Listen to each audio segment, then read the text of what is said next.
But yeah, honestly, I don't really know what to expect of this conference. It was the year previous. Was it 2017? I watched it, and I don't think I even finished it. I was really bored. It was really not very good, from what I saw. However, last year's was actually a good mixture of stuff. I was pretty happy with it. So we'll have to wait and see what we get. But yeah, it looks like we're just about to start, so we'll stick the volume back on. Yeah, so today is just the kickoff for day number 2. The PC Gaming Show is right around the corner, where we've got Sean, Day 9 Plot, and Frankie Ward going to be teaming up with PC Gaming, and of course all the great developers to bring you much more here for each. Love you, Frankie. Love you, Frankie and John. Day 2. This is the PC Gaming Show. I'll try and make sure it's loud enough, guys. This is the PC Gaming Show, a celebration of the most vibrant gaming platform. For the next 2 hours, Shenners! You'll see all new. Why are they showing gameplay Shenmue footage, here? Trailers and interviews. Taking the stage today are first gameplay footage for Vampire the Masquerade, Bloodlines 2, Borderlands 3, the reveal of Evil Genius 2, Starmancer, Last Oasis, 2 new games from Coffee Stain Studios, Griftlands, Planet Zoo, What's Next for Terraria, Remnant from the Ashes, That looks cool. Mosaic, Warframe, Baldur's Gate 3, Wow, shit, they got a lot of stuff here. Shenmue 3, Yeah, the Shenners! reveal of Unexplored 2, El Hijo, Age of Wonders, Planetfall, and more. Age of Wonders Planetfall is a terrible name for a game. And Frankie Ward. That's like the most generic game name ever. Good morning. Yes, ladies and gentlemen. Right, this will be a nice relaxed one, I think. The PC Gaming Show. Yes. We're so happy you're here today. We have a great show for you lined up. We got 30 games that we're going to be showing off. 30. Some of them will be updates to existing franchises and titles. Others will be exclusive world first looks. Y'all ready? Well, I first want to thank our sponsors for helping make this event possible. Without their support, this event would not happen each year. So thank you so much. Thanks to you for coming out. It's 10 a.m. in Los Angeles. Happy Monday, everyone. Best day of the week. Hello to all of you up in the balcony. And of course, thanks to you tuning in live from all over the internet, YouTube, Twitch, Twitter, Facebook, wherever you're tuning in from, welcome. We're happy to have you. My name is Day 9. I'm one of your hosts for this event. Joining me is the fantastic Frankie Ward. Hello. Oh, thank you very much. Thank you, Sean. Hello, everyone. Now, for you guys at home, for the first time, whatever platform you're watching on, we are going to be pulling your clever comments. Just remember that. I said clever comments. Clever. From Twitch, Twitter, YouTube, and Facebook throughout the show, making you famous on the internet, on the screen. We're going to be sharing them live. And one of the things we're especially looking for are your questions for the Borderlands 3 team, because Sean, you've got a mission to put their questions. Come on, Marcelo, get in there, dude. That's right. Midway through this show, I'm going to be asking those questions to the creative director of Borderlands 3. Use hashtag PC Gaming Show, and we'll read them live. Until then, let's start the PC Gaming Show with our very first title from UK developer Rebellion. Several years ago, they announced that they were working on the follow-up to Evil Genius, a real-time evil layer simulator. And now, Rebellion Nothing, is Reese. ready It's to literally reveal just its started. nefarious vision for the project. So, PC Gaming Show, who's ready to stroke a cat menacingly? Here is the world exclusive reveal for Evil Genius 2 Oh, wow. World Domination. Yeah, no, you've not missed anything, dude. They just had a bit of a sizzle reel at the beginning, but...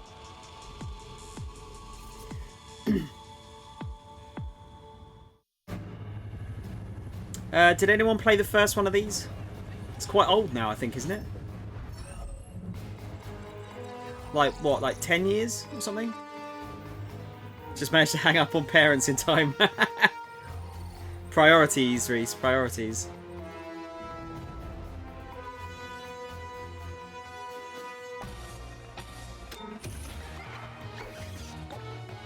Is this loud enough for everyone, by the way?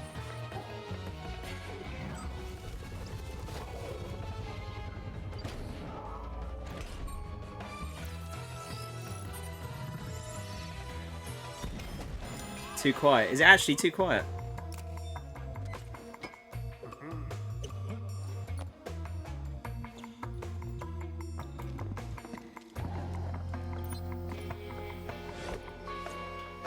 Yeah, Tron, I'm kind of surprised, actually. I'm surprised they gave a date on it.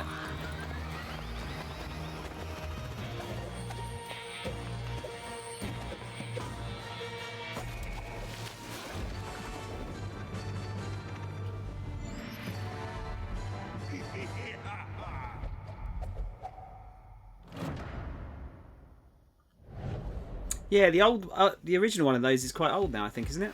Maybe they'll say. I haven't seen the trailer, no, Tron. I saw the date, though. Beloved RPGs ever. And with me to talk about it, I have Brian Mitsoda and Cara Ellison from Hardsuit Labs. Now, Brian, you were a writer on the very first game, so what does it mean for you to finally get to work on the sequel? Why is he wearing gloves? It means that a lot of people have very high expectations, and we have to meet those. Well, let's take a look at whether you are going to meet them, because Wait, we it said are going to vampire. take a look at the That was wrong, right? world's first gameplay footage. Wasn't it? Oh no, we're just going straight into that. They only showed a trailer. I thought they were going to talk about Evil Geniuses, sorry. I guess I have to be the one to tell you. You're dead.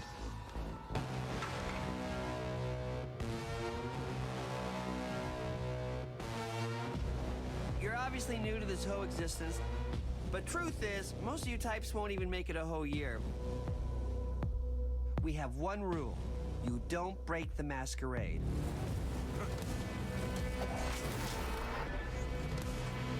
I know people are very excited for this.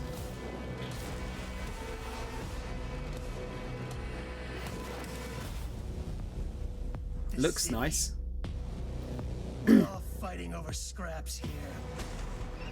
Welcome to the first day of the rest of your death. Having fun yet?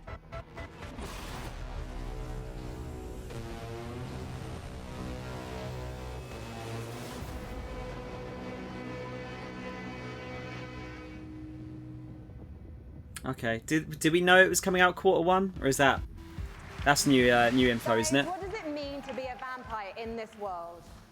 So in the Empire, what it Yeah, is, I was it's kind of a dark kind of version expecting our that, Tron. world, I didn't want to and risk the it, though. vampires kind of need to keep their presence secret from humanity. So the vampires are kind of staying hidden in the shadows while also needing to feed on human beings and kind of manipulating us in order to get blood. We're talking about feeding on human beings. I'm getting flashbacks to last year's show. Cara, it's not just a case, though, of sucking blood and filling up your health meter, is it? Actually, different types of blood do different things. That's right. So we have the resonance system, which means that essentially vampires can kind of see the emotional resonance of human beings, like fear or desire, and then they can feed on those people to like feel the same things as human beings do, to feel more kind of alive. And that can give you like extra boosts in the game. And there were some really interesting characters in that trailer as well. What kind of relationships are we going to be forming with them as the player? Well, very fragile, very Looks good, dude. volatile relationships, very Good mature graphics. Relationships. So it's going to be a fun time. And one thing that was really intriguing to me when I was learning about this game is you don't just get bitten and turn into Nosferatu, Dracula, or Brad Pitt. And to be honest, I think you should maybe put Brad Pitt into the game, because then I'm definitely playing it. You actually have to adjust to your environment to becoming a vampire, is that right? That's right. So essentially, in the game, when you were made as a vampire, sort of very young vampire, a lot of other vampires are made at the same time in this thing called the mass embrace. And that means that essentially they're having a less lucky time than you in the world. You're having a relatively good time compared to them because they don't know what they're doing. They're going through vampire puberty. Try not to let on it their get to you, own. Marcelo. You might have a family. You might have, say, a wife and children, and you are morally objecting to drinking blood to survive. And so you might have a less good time, let's say, than the player is having. So you can find them throughout the world as well. And Brian, the first game came out in 2004. You've been waiting 15 years for this. Any pressure? Yeah, tons of pressure. But yeah, we're going to make it worth it. Well, you know what? I think there are people around the world watching this, and of course the audience here, and they all can't wait to play this game. Can you wait, guys? What? Sorry, So I know it's not think important. everyone Why has he here got now, gloves when on? are we going to be able to play the game? Is there actually a reason? We're going Q1 next year. Fantastic. And when can we learn more? Bloodlines2.com. Thank you so much, Brian and Cara. Good luck. Give it up, guys. Thank you so much. Now, have you ever wanted to play Dwarf Fortress in space? Starmancer is a space station sim from Ominux Games and Chucklefish. After a catastrophe on Earth, humanity has launched a desperate attempt to find refuge among the stars. Your task is to manage a colony capable of sustaining life, crafting Pingu, is that an components, F-Zero controlling meme? and sending out crews to mine asteroids. But when you're living in space, there can be Bench big pressing in the back and forgot to consequences take for them even off. the smallest mistakes. All Let's right. take a look at the brand new gameplay for Starmancer. That's a good enough reason. I think they showed a little bit of this in the teaser reel, and it looked the graphical style looked kind of cool.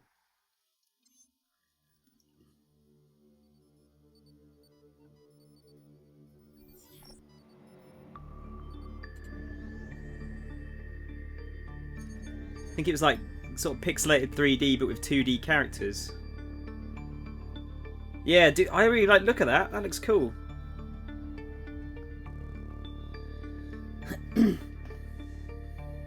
That's my aesthetic. I like it.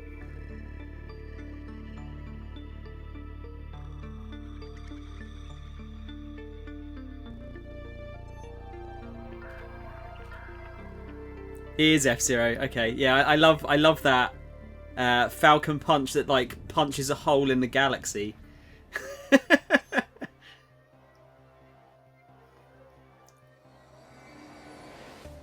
Falcon punch.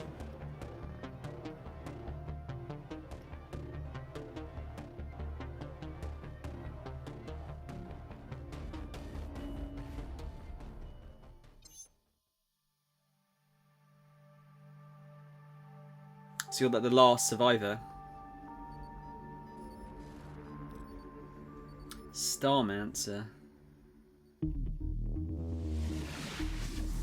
Just makes me want Starlancer back. Started as modders, and now they each independently run their own studio. Let's welcome to the stage from Tripwire, John Gibson, and from Torn Banner, Steve Piggott. I don't know, Tron. I mean, they could have done. Was it Black Shadow? Was the like the guy, the bad guy, right? He could have been one, maybe. Talk me about the collaboration that you started together. Yeah, Steve. So we've known the Torn Banner guys for a long time, even Yeah, giving them some advice when they were modders, going commercial, helping them not make the mistakes that we made. Chivalry 2. We've been friends, and we've always wanted to work together. And now we've sort of formed this independent, former mod team, professional super group to get an awesome game out to fans. Yeah, and for us, this is a dream partnership as well. We've always been really close with Tripwire, and we really respect their games. We see them as one of the few studios that's bringing true innovation to the FPS genre. Isn't it and that's weird what we're all that about this as well. is coming out and we just had the other This kind of upcoming like chivalry type collaboration game? between Torn Banner and Tripwire.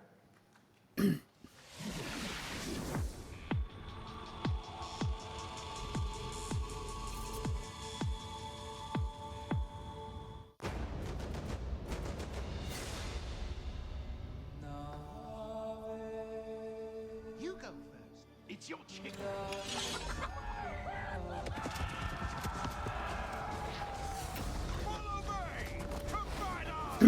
I really liked it. I played a bit of Chivalry when it came out. It's good fun. I like the fact that you just had a scream button.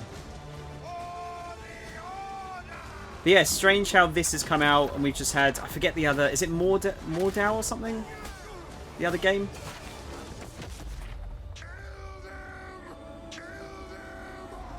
Because that's meant to be great, right? The other game. Yeah.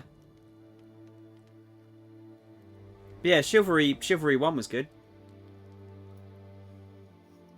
I suppose if it's coming out 2020, enough time would have passed that you know, the other game, because the other game's currently like flavor of the month sort of thing, isn't it? Oh, talk to me about Chivalry 2, Steve. Well, Chivalry 2 is about bringing players. Wait, did it say into their Epic favorite exclusive? medieval movie I missed that. battlefields. And our flagship game mode, Team Objective, does that by having players complete medieval objectives Really, like Tron? sieging castles, raiding villages, and you're not just going and standing in an area and then a bar fills up. You're, like you said, burning houses, killing peasants, you know, yeah. playing as peasants, getting killed. It's really about letting the player experience every iconic moment of the era. And on top of that, this time around, we've increased the player count scale to about 2.5 times what the previous game was, 64 players. And on top of that increased scale, we've added horses, which really allows us to add a lot of drama to the game and bring experiences like the Battle of the Bastards from Game of Thrones. Don't worry, we'll ignore the Yeah, there was Steve. more than Just Battle of the 64 Bastards is gonna be in the players. game. Yeah. 64 people in that scene, though. The swordplay element to Chivalry 2. I mean, I know it's a really critical element.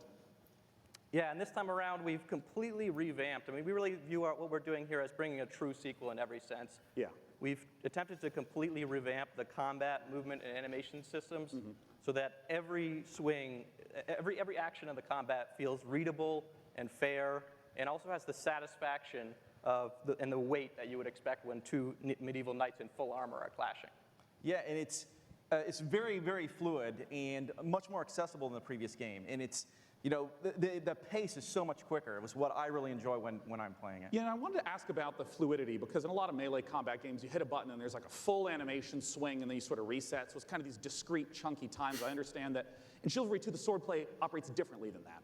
Yeah, we kind of think of it like when you're swimming, where you're kind of constantly using both arms at the same time. And a core part of our focus this time around has been making it so that players can fight multiple opponents at the same time. Like 1-on-3, 1-on-4 situation? Exactly, because that's fundamentally part of the becoming the ultimate warrior fantasy and achieving glory on the battlefield.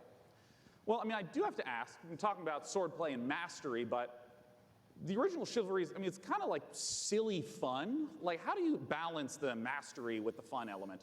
Yeah, our goal has always been to make it so that players can take the game as seriously as they want to and also as silly as they want to. We know that probably about half our audience plays the game drunk, and we love that.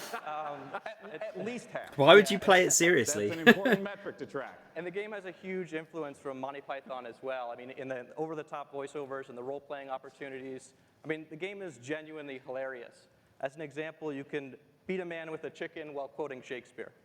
Like picking up a chicken as a weapon. Physically that's a clubbing mechanic. him to death with Well, that's excellent. Well, I mean, I have to ask, when can people get their hands on Chivalry 2? So Chivalry 2 is coming out early 2020, and it's coming first to the Epic Games Store.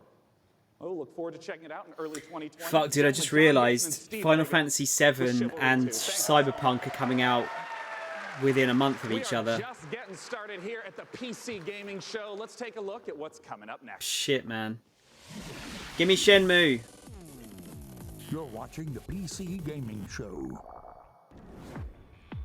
Coming up, build a world for wildlife in Planet Zoo. From the creators of Darksiders, Remnant from the Ashes. Your friend used to talk like Hendrik from DQ11 with all the English terms. Really? What bad English accent though, Tron, right? Mickey! We're worried about you, dude. Where you been? You been alright? We're sort of hoping you'd be, you know, going out and having fun. Blip blop. This is a bit on the nose, isn't it? They're trying to say that mobile gaming is depressing.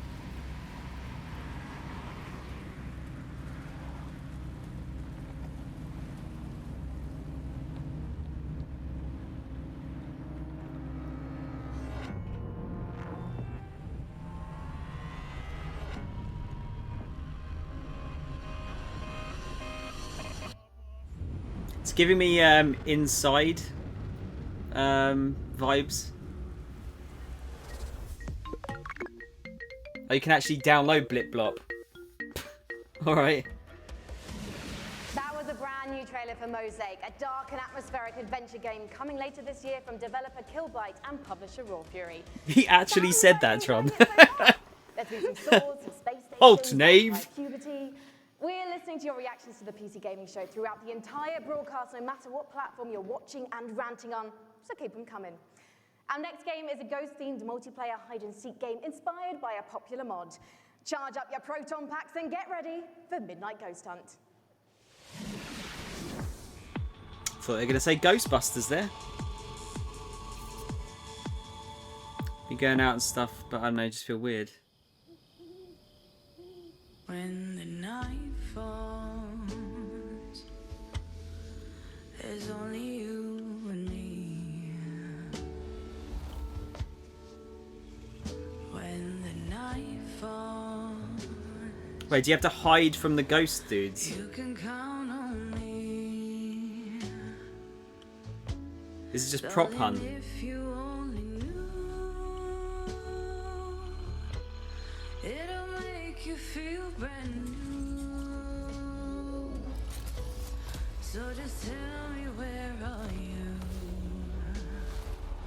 I got a big surprise for you.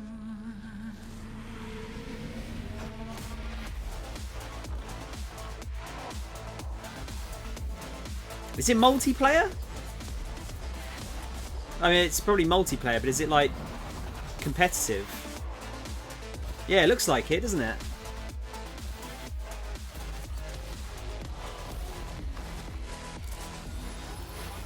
I got a big surprise for you.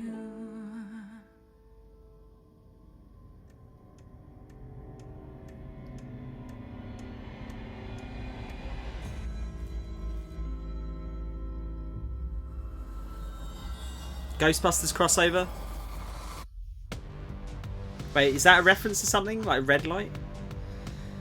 Joining me on the stage to talk about Midnight Ghost Hunt is the dynamic one-man team. Creative director, programmer, designer, it's Sam Malone. Thank you for having me. Sam, please tell us what is going on in that. What is Midnight Ghost Hunt all about? So Midnight Ghost Hunt is a multiplayer ghost hunting hide-and-seek game. You can play as either as ghosts prop or hunt. ghost hunters, like a 4v4 format. I see. The ghosts can hide inside average everyday objects around the haunted house. The goal is to look like harmless furniture, but on the inside, they're not so harmless ghosts as you saw. Yeah, and if I'm understanding correctly, it's not about hiding as a lamp to try to assault and take out a hunter. It's actually, you would do that so that way you can keep running away and continue to hide. Exactly. So the main objective of the ghosts is to try to stay hidden as long as they can until the time runs out, until the clock strikes midnight. Midnight being kind of the hour of the ghosts, basically. They can fight back if they like, but in general, they want to try to hide. But if there's a hunter kind of off by himself, he can quickly just hit him in the back of the head, knock him out real quick, and he has less hunters to deal with at that point. I see. Well, what's the identity of the hunters? I mean, when seeing furniture flying all over the place, what are the hunters doing? So the hunters, it kind of can be divided What's up, into two Wolven? different segments. The first part of the game is kind of almost like It's been a while, detective dude. game because they're sort of trying to figure out where the ghosts are hiding because it's not really obvious at first glance. So they've got gadgets like a footprint tracker, they've got like a radar like you saw to try to narrow down Beam. where in the haunted house these ghosts are hiding, basically. As soon as the first ghost is found, though, it starts getting a bit more chaotic. There's ragdolls flying everywhere, and they have that cannon to really try to smash the ghosts into pieces. So those are kind of the two aspects of the ghosts. I see. Well, talk to me a little bit about the inspiration for Midnight Ghost Hunt. I understand it's based on Gary's mod called Prop Hunt. Right. So that's there you definitely a go. big inspiration, but the big twist for us is that the props fight back. You saw the furniture, they hurl themselves. Yeah, at least they've knock you acknowledged out, that they it's, send you know, flying. So it kinda influenced by almost becomes prop like hunt. this action hide and seek sort of mashup. You have a reason to be a little Not- bit not trying to afraid pretend it of, isn't. The things that you're hunting. So that changes up the dynamic a good amount, I think. And I want to ask about when the clock strikes midnight. We saw the very spooky red color pop up. We didn't see what happens then. What's going on then? So midnight, if even one ghost survives 4 minutes into the match, then you hear this ominous grandfather clock chime across the map. All the lights will actually flicker out. It'll get really dark and scary, and all of the ghosts that were destroyed actually return as vengeful spirits. They're a lot more powerful than before, and they glow a very brilliant red. So at this point, the tables have turned. The hunters are now the hunted, and they just need to try to work together to stay alive long enough for their evac to come, which is another 4 minutes or so. Usually the ghosts win when it gets to midnight. Are you talking about like 90% of the time? Like 90, yeah, usually because the ghosts are so overpowered at midnight. Right. The hunters are doing whatever they can to try to prevent midnight from even occurring. By Is it good to say that like 90% of the time the overpowered ghosts will win? When can people get the chance to try out Midnight Ghost Hunt? So we'll be running an alpha event later in the summer. You can sign up at midnightghosthunt.com. I'd also like to give a shout out to our Discord. That's good. Good to see you, Wolven. /midnightghoshthunt. Later in the summer, we'll be giving out keys on our Discord as well as on our main website. I'm doing basically all of the conferences. Sam Malone from Vaulted Sky Games. For our next title, we got Frankie up in the balcony, and if I understand correctly, Frankie, this is a sequel. You do understand correctly. Tron's kind of right, Mickey. I think it's something to work towards, though. You know. Unexplored 2 is a procedural adventure, a roguelike that challenges you to fight, to be clever, and to solve its mysteries. Or do something Explore creative. A beautiful world, engage with its creatures, and befriend its people. Search for magic lakes and ancient statues until you die. And die again. This is Unexplored 2.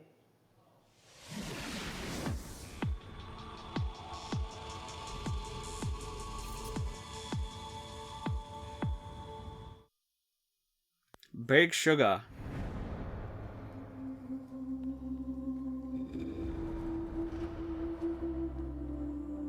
It's gonna look like a sort of cel-shaded look here.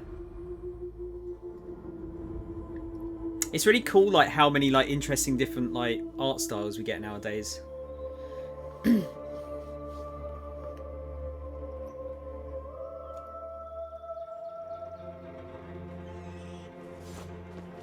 You know, stuff doesn't have to be like super realistic for it to look interesting or cool.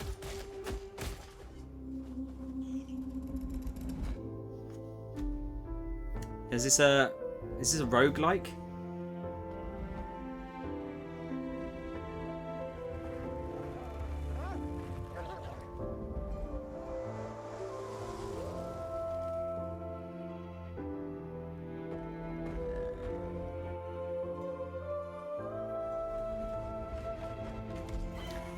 Nice music.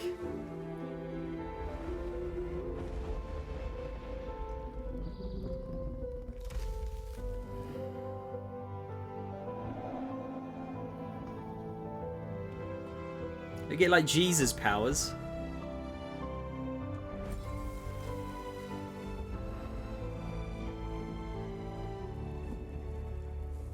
Was there a first game? One of the biggest bang for your buck that you can get when building a new rig is investing in a new monitor. And here to talk about a groundbreaking new display is Samsung's Dean Dalcero. Welcome, Dean. Not really interested in this. Samsung C27 RG5 curved gaming monitor. Well, let's take a look.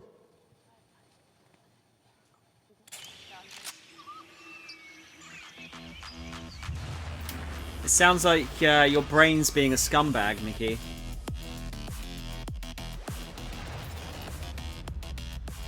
By the sounds of things.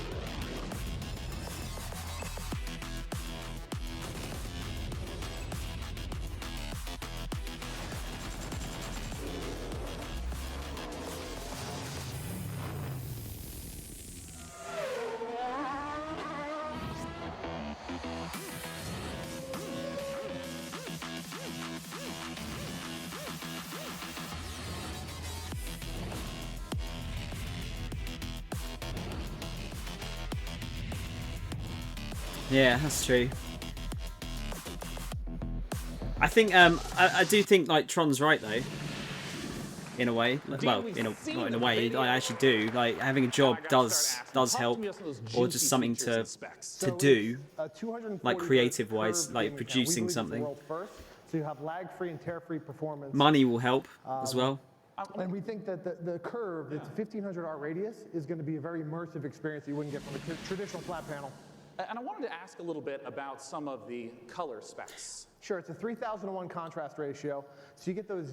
Marcel, I don't know if I necessarily agree with that. I mean, it's before they see you in the dark to be fair, they've showed And I more. understand it also They've has actually showed G-Sync. gameplay off here, which helps. First G-Sync compatible But you monitor, so know, we're super excited about I that. like Well, since this is indie the PC games as gaming much show as and like we're showing Halo off a and huge stuff like that. variety of games here, what are the types of games that you would expect that 240 hertz refresh rate and the G-Sync to work well with? Sure, so we think everybody's going to appreciate the speed and the performance, but ultimately, esports first-person shooters are really going to benefit. Right. Well, of course, I have to ask, not just when It's more available, like but either what or, type of cost Pingu, are we I was talking? saying. Sure, so it'll be available in mid-July for under Rather than $400, both. For a 27-inch panel. So it expands our gaming lineup to 8 models. Yeah. Because when you said 400, I mean, that's the 27-inch is Right. the $400. Wow. Yeah, so our gaming lineup will be expanded to 8 models, ranging from 24 all the way up to a 49-inch dual QHD. Check out samsung.com/gaming240. Fucking hell, 49-inch monitor. Yeah, that's right. For any of you in the audience, it's there. You can go there for it.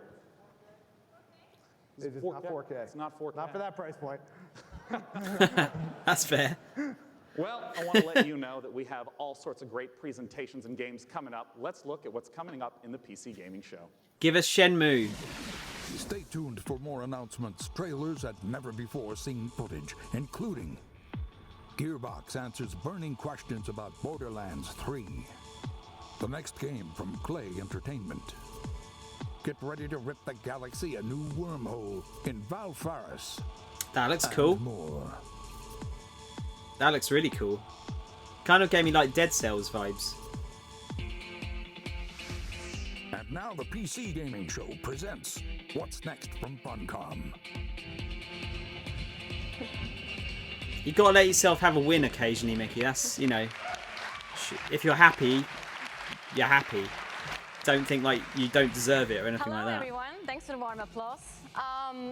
It's very exciting for all of us at Funcom to be here at the PC Gaming Show for the very first time ever.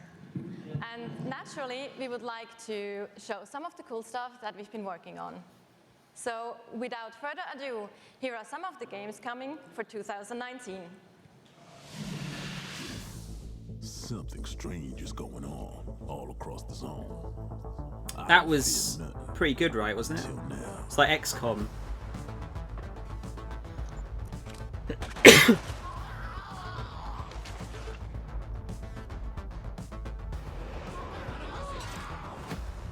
A lot's happened since you've been traveling, Khan. We could use your skills. Stalkers got each other's backs, right? What happens to you happens to me. Conan? Oh, we got a Conan RTS, okay.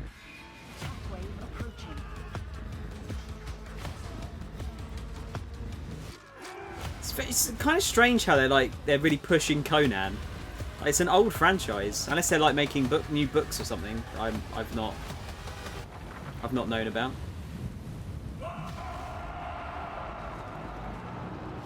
Yeah, got to play the RTS games. Do it.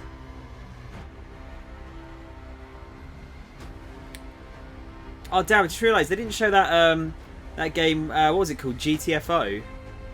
That sort of like cool survival horror co-op thing.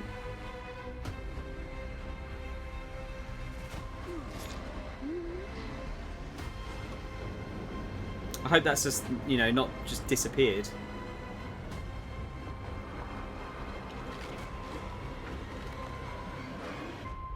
Who would have thought?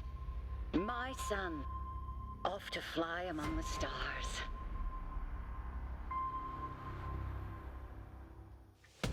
All right. Please welcome to the stage, founder and director of Mighty Kingdom. Oh really, Reese? I've never heard of it before.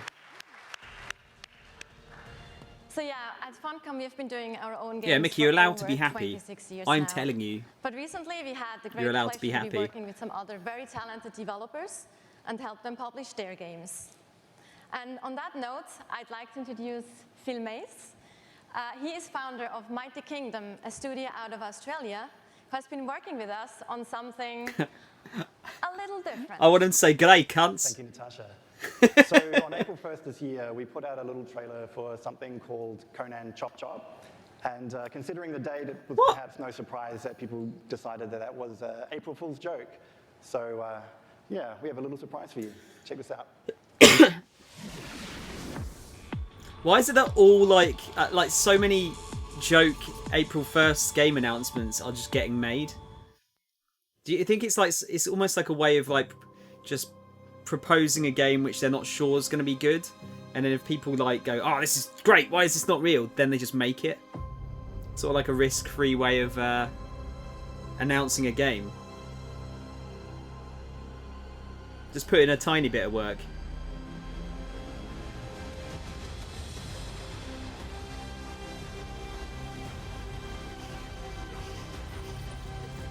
What's going on with the sound?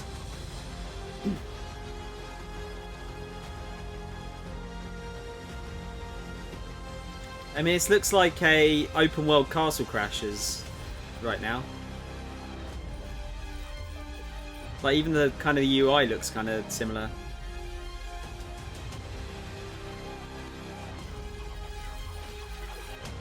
Or was it Don't Starve?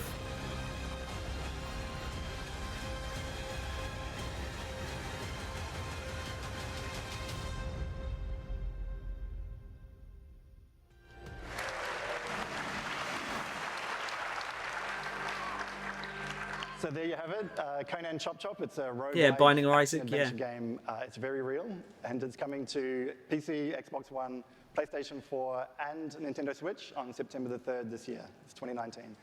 We also have a playable version here at E3 at our demo room, so if you want to give stick figure Conan a try, then please don't hesitate to drop by. Thank you. Thank you so much. That's got to be cheap, right? Like $5 or something. Last Oasis is a nomadic survival game set in a post-apocalyptic future where the Earth has stopped rotating. The last humans need to outrun the blazing sun in massive open-world environments. Good times. But cheer up, sunshine. This is one of the most original-looking multiplayers we've seen, with interesting ideas underneath. A player-driven economy and some truly incredible death machines. Coming to early access on Steam on July 15th, let's take a trip to the Last Oasis. My tribe built wooden legs to lift us over the burning sands. We must move forward, or die beneath the sun.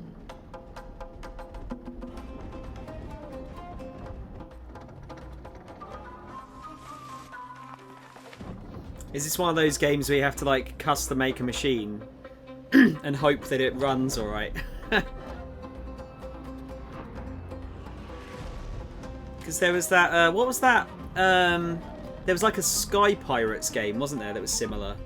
Where you had like a bunch of you piloting a big ship, fighting each other. But this looks like, yeah, it's got ground combat as well.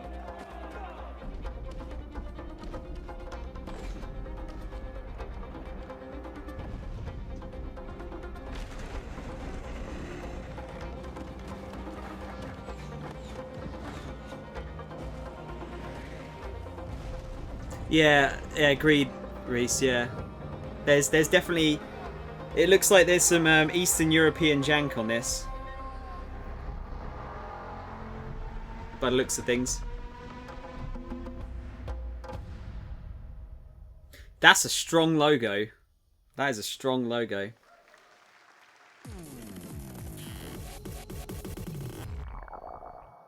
At least they're applauding for something. We don't need anyone pretend applauding for anything after that fucking Bethesda conference last night. Please. I'm really glad that like everyone else had the same reaction. I was like, am I being unreasonable about these guys like shouting every 5 seconds? Luckily, no.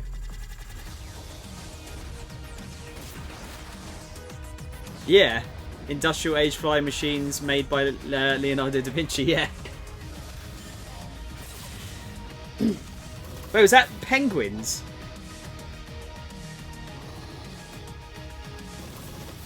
They're killer penguins.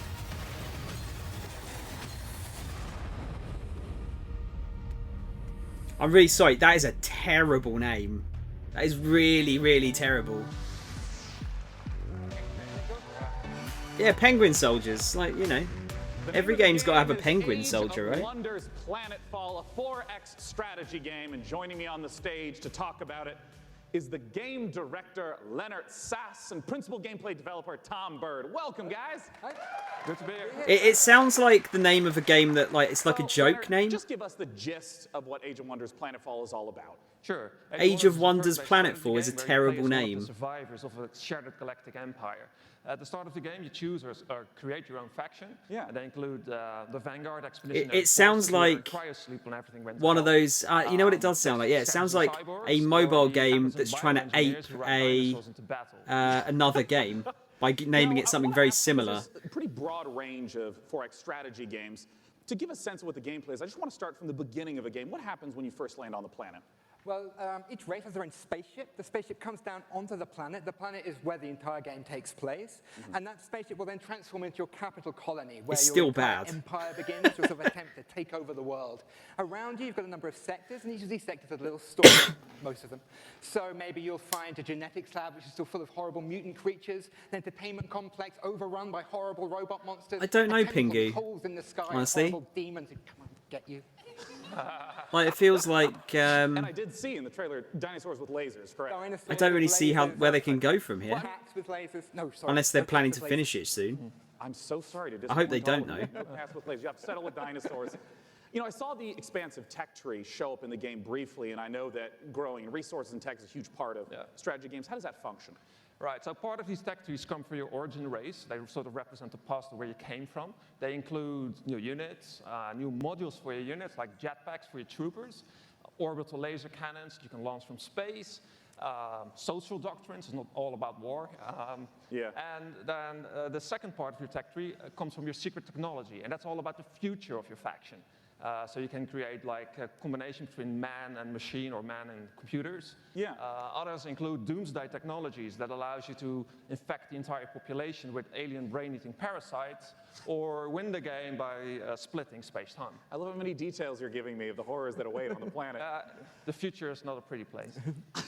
Well, I want to ask about some of the combat that we saw, because in a lot of strategy games, the combat can be very brief. It just, shows two armies pinging off each other. But I understand that the tactical layer So it's just got really fast pacing then, I guess, starts, right? You'll see, like on the world map, maybe like a little sort of space lab or something like that. When you go into combat, you will zoom really all intrigued. the way in, and you will be inside the lab. You'll see all the pipes and all of the goops flowing around. All of your units, which you've been putting together and built, are now deployed. In turn-based combat, you can move them into cover, use their abilities, shoot laser cannons. Maybe you've chosen the Dvar, so you've got like a bunch of space dwarves in little metal suits that dig holes in the ground, like shoot from the holes. Maybe you've chosen the Kirko, sort of horrible alien bug monsters. They run forwards and slash people and puke acid on them, that kind of thing. I mean, how long do some of these battles wind up lasting? It depends. A short battle can be maybe 2 or 3 minutes, but at the end of the game, you've got a massive siege with like 20 units on your side, 20 units on their side. You've got orbital cannons blasting holes in the world, and that can maybe take 30 minutes. Well, talk to us about when we can play the game. Okay, the game is due this August 6th. It's going to be available on PC, multiple platforms, consoles, and it's available for pre-order now. Oh, consoles, all right. Hey, what's that URL? It's aow-planetfall.com. Well, I'm looking forward to it. It's less than 2 months away. Gentlemen, thanks so much for joining me. Honestly, when it comes to RTS games, I can't tell a good one from a bad one. It's kind of my weak and for point. our next game, Frankie, I have to ask you, what year is it? Why, the year is 1946, Sean, my dear boy. Europe lies in ruins torn apart by the satanic Plan Z. A brave band of heroes cast the Fuhrer into hell, but little do they know, the nightmare is far from over. Achtung! This is the world-exclusive reveal of the next shooter from the makers of Sniper Elite 4. God, everyone wants to kill Nazis this year.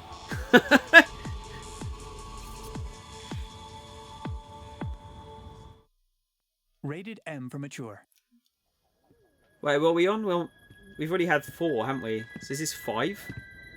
Sniper Elite 5? Oh, or is it the zombie one?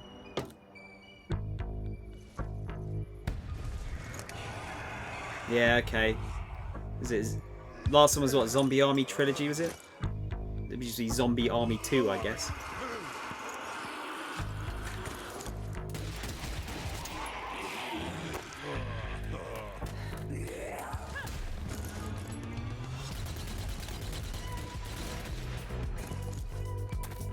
There's still a fucking shitload of zombies in games, isn't there? Like, I thought we'd like moved on from zombies by this point. Even Call of Duty doesn't have zombies this year.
God, Zombie Hitler.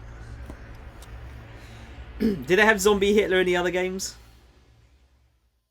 Later on the PC Gaming Show. A love letter to classic JRPGs. Yo, that looks good. Next for Warframe.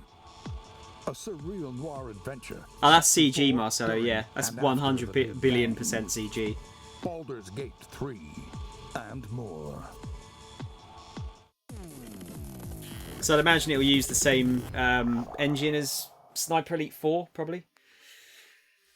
For nearly 100 years, the Root have ravaged the Earth.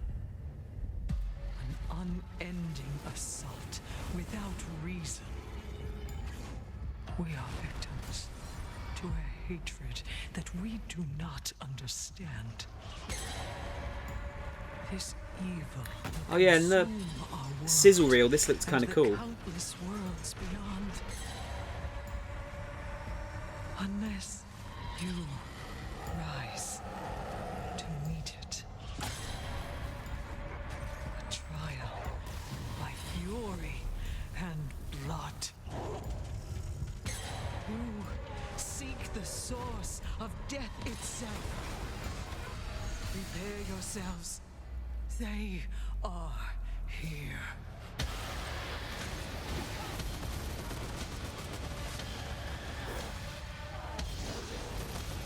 Is it Gun Souls? That looked like Resi there for a sec, actually. That looked just like Resi.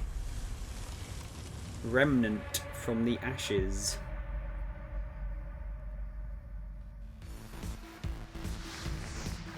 That looks kind of cool. Joining me on the stage to talk about Remnant from the Ashes. In that trailer, we got the chance to see so much new gameplay footage and new environments. Let's welcome the CEO of Gunfire Games, David Adams. Not heard of that game before. So David, I want to ask right away, for those who are unfamiliar with Remnant from the Ashes, what kind of game is it? So Remnant's a co-op action shooter set on an apocalyptic Earth and across a bunch of cool fantasy worlds. And I mean, in that trailer, we got the chance to see a huge variety of different environments. Like, what are these different places? Who's the player in this story? So as a player, you're on sort of a Odyssey-like quest to save the world, and we really wanted to have a bunch of different cool locales that you go to just to experience a bunch of different stuff. And you start on Earth, but it rapidly changes very quickly as you get into the game.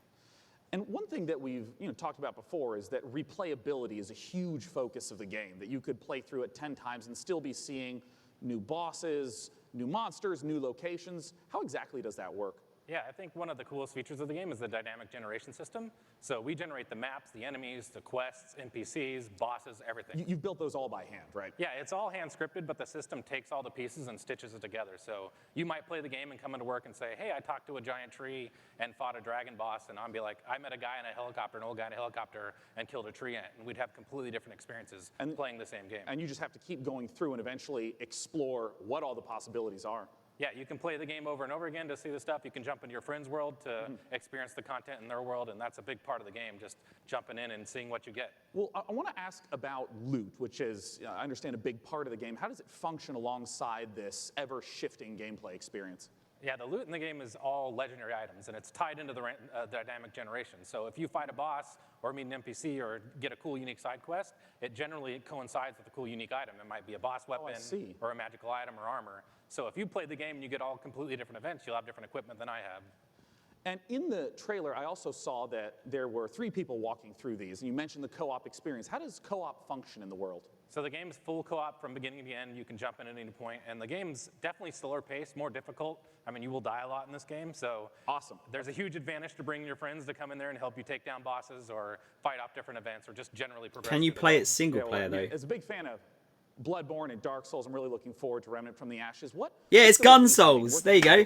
Gun Souls. Called it. Remnant's coming out August 20th on PC and Xbox and PS4. And if you pre-order the game now, you can actually get in early and start playing the game August 16th. Well, awesome. Ladies and gentlemen, David Adams I think, Tron, it's probably because speaking in front of a load of people is scary, and they want to kind of make sure that, you know, if you've rehearsed it, it's less scary to talk, right? On stage, the creative director of Borderlands 3, everything you want to know. Doesn't matter what platform you're on, just use hashtag PCGamingShow. And until that time, let's talk about our next title. This one was announced 2 years ago at the PC Gaming Show here. It's a game from Clay Entertainment called Griftlands. It's changed quite a bit in the last 2 years. It's now a deck-building roguelike where you don't just fight, but you also negotiate your way through a broken-down sci-fi world. It's going to be available on the Epic Games Store. That sounds cool. In one short month on July 11th in alpha. Let's take a look at some of the footage of what you'll be playing.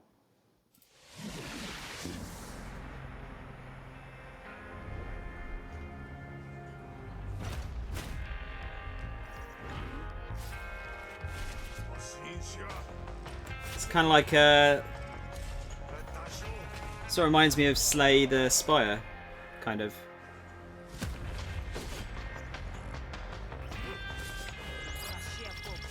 Yeah, it's Slay the Spire, right?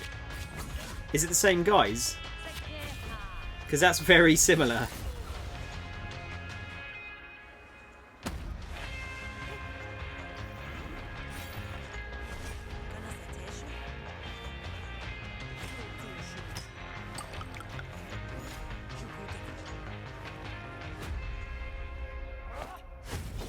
Oh, they did Don't Starve and Mark of the Ninja, alright. Oh, okay, no, it's team-based then. This looks kind of interesting.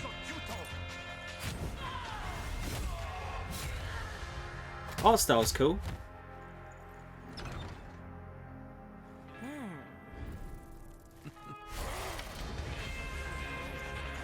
Yeah, that looks pretty cool. Epic Games Store. I gotta say, I played Don't Starve. I didn't. It's not my sort of game. Mark of the Ninja is great though. Is the latest game from the makers of the brilliant Planet Coaster. Please welcome Piers Jackson. That's fair, Tron. I know a lot of people that don't. Developments. Now, Piers, what kind of zoo are we going to be running here? So Planet Zoo is a new management sim game from us. It involves you building and looking after a modern zoo, and you get to look after the most authentic animals we believe you've ever seen in a video game. Each of our animals are unique. They have their own needs, their own desires, and their own behaviors. They interact with each other and react with the world that you build around them. And today, for the very first time, we're really excited to be able to show everyone here our gameplay video and to announce our launch date. Well, fantastic. Let's buy the world's largest family pass and take a look inside.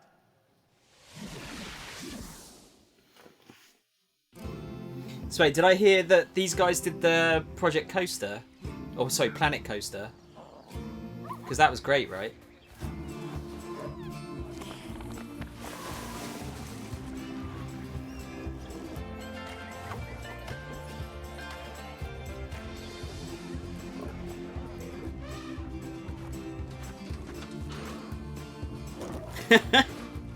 No worries, Mickey. Love the animation, sound design, and don't start, but really can't play survival games. Yeah, survival games like just survival. I'm not really on board with. If it's another thing on top of something else, I don't mind. But never really got into them. I mean, dude, those animals look good.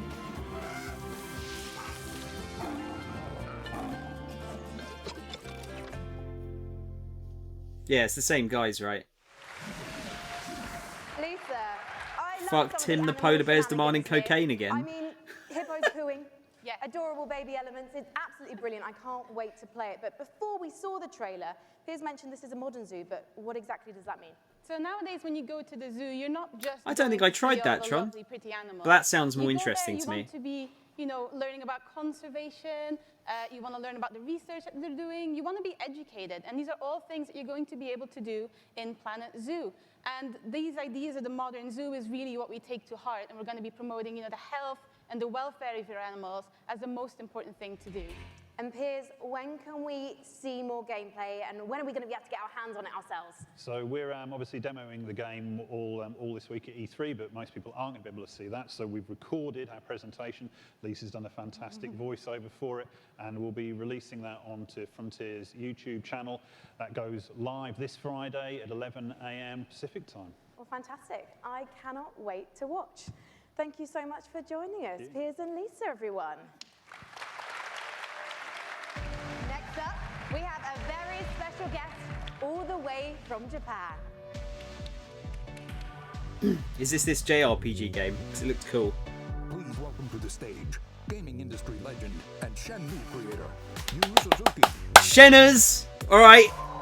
Yes! Right. Fucking Yu Suzuki. Joining me on the stage is a legend of Japanese game development. It's Mr. Yu Suzuki. Fucking love Yu Suzuki. Hello, everyone. In addition to being the brains behind the following games, Hang On, Space Harrier, Outrun, Afterburner, Virtual Racing, and Virtual Fighter, Yusan also created the Shenmue series. And he's here to talk about Shenmue 3 right now. Take it away, Yusan. Yes. I am so honored to be here standing on the stage today. それと20年支えてくれたファンの皆さんありがとう。I just want to say thank you to all the fans supporting me for the long 20 years. Thank you very much. Wait. The wait is nearly over. That's right. Let's take a world exclusive look at Shenmue 3. Alright, do the characters still look a bit jank? Because the faces still didn't look right last time I saw it. The environments looked nice, but the faces looked still didn't look quite right. Honestly, I don't think your kung fu is strong enough. They still don't look right. Grandmaster,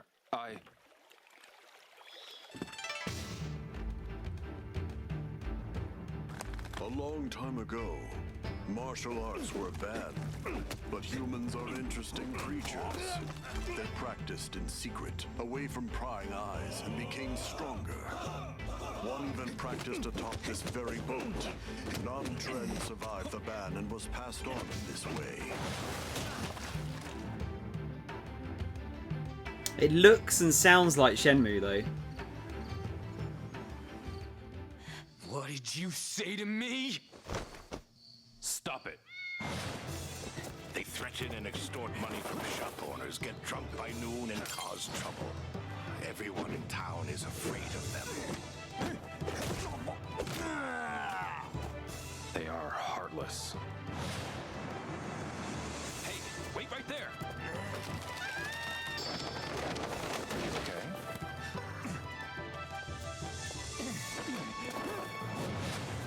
This is him, the Japanese guy who got in our way. You've got some guts to barge in here on your own. Uh-oh, Epic Game Store. Whoops. I know so many people have been waiting for Shenmue 3. I would like to once again thank you so much. Thank you, Yusan, for joining us today. Thank you. Cheers. Thank you, everyone. Thank you. Pingu, you cannot tell me you haven't heard of any of those games that were mentioned. Is near and dear to my childhood heart. It's based upon a game I grew up playing called Heroes of Might and Magic 2. Let's take a look at an upcoming collaboration between Coffee Stain You Studios haven't? and Fucking hell, Lava dude. Potion. How old are you? Yu Suzuki's like the Miyamoto of Sega. Admittedly, he hasn't done as many arcade... Well, he hasn't really done... Since Shenmue, he didn't really do any arcade games for a long time. This looks like Octopath.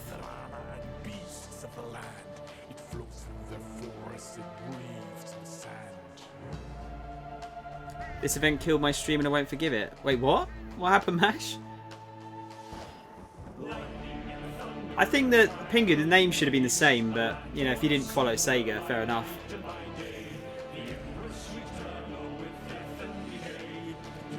How are you, Mash?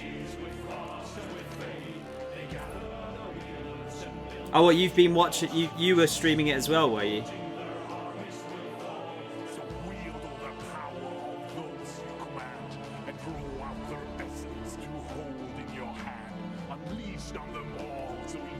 Man, they've just totally taken the look of Octopath, kind of. The whole sort of 2D with, like, 3D.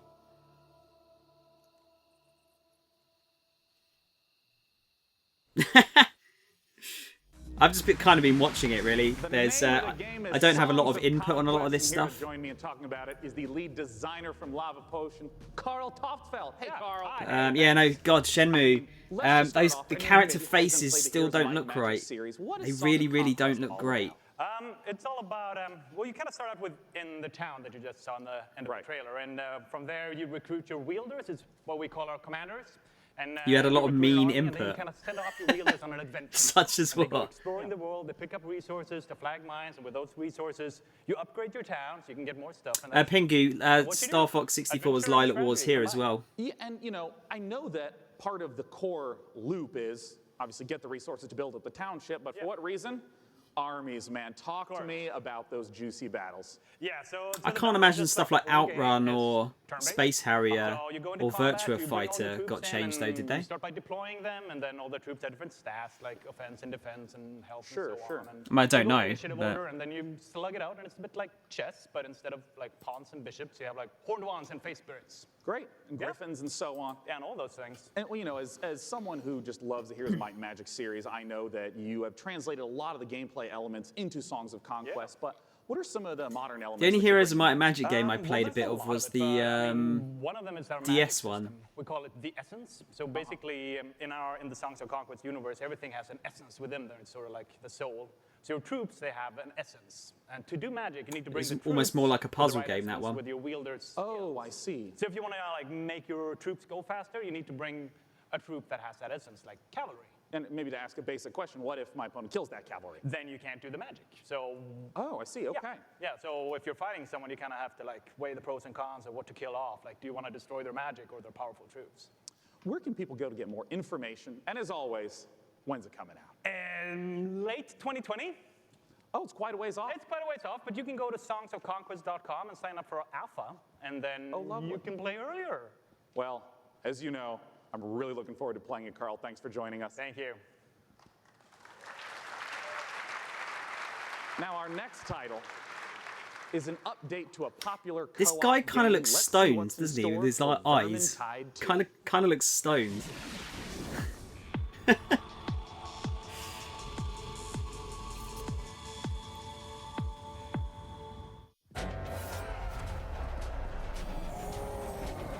Played a bit of this. This was fun. Played the beta for it. Hard though.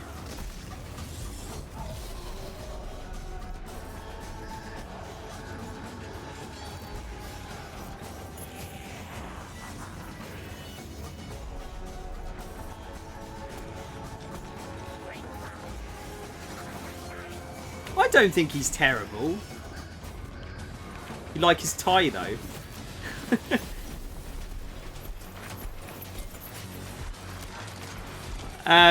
Alpha and beta don't even really like. They're totally misused nowadays, aren't they? I think.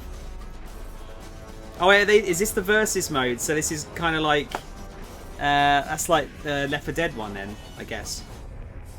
Or do they already have that in the game? No, I guess they can't have if they. You just saw the reveal of the new PvP They mode showed coming that to off. Vermintide 2, which turns the Warhammer Fantasy cooperative game into something even more brutally competitive. It looks deliciously vile, and surely dismembering Skaven is so much more satisfying when you know you're going ham on a fellow player, making him or her cry little baby rat tears behind their computer screen. You can sign up now for the Vermintide 2 versus beta at vermintide2.com/versus. In Per Aspera, you're an artificial consciousness orbiting Mars, whose ultimate purpose is to terraform the planet, starting from a The single last drone game, in your John. landing site and turning the planet into a flourishing second home for humanity. Courtesy of developer Talon Industries and publisher Raw Fury, here's a first ever look at Per Aspera. As we all know, reaching the Red Planet was not Shemu's on Steam. Okay. Oh, the lady's script. Yeah, I don't know. Fucking hell. transferring the complexity of the human mind to machines was. So they can succeed where we fail. So they can It just sounds so unnatural, doesn't it? on that distant, dusty rock. Today, Amy reaches Mars and begins their mission. Amy, are you with us? Of course, I'm with you, Houston.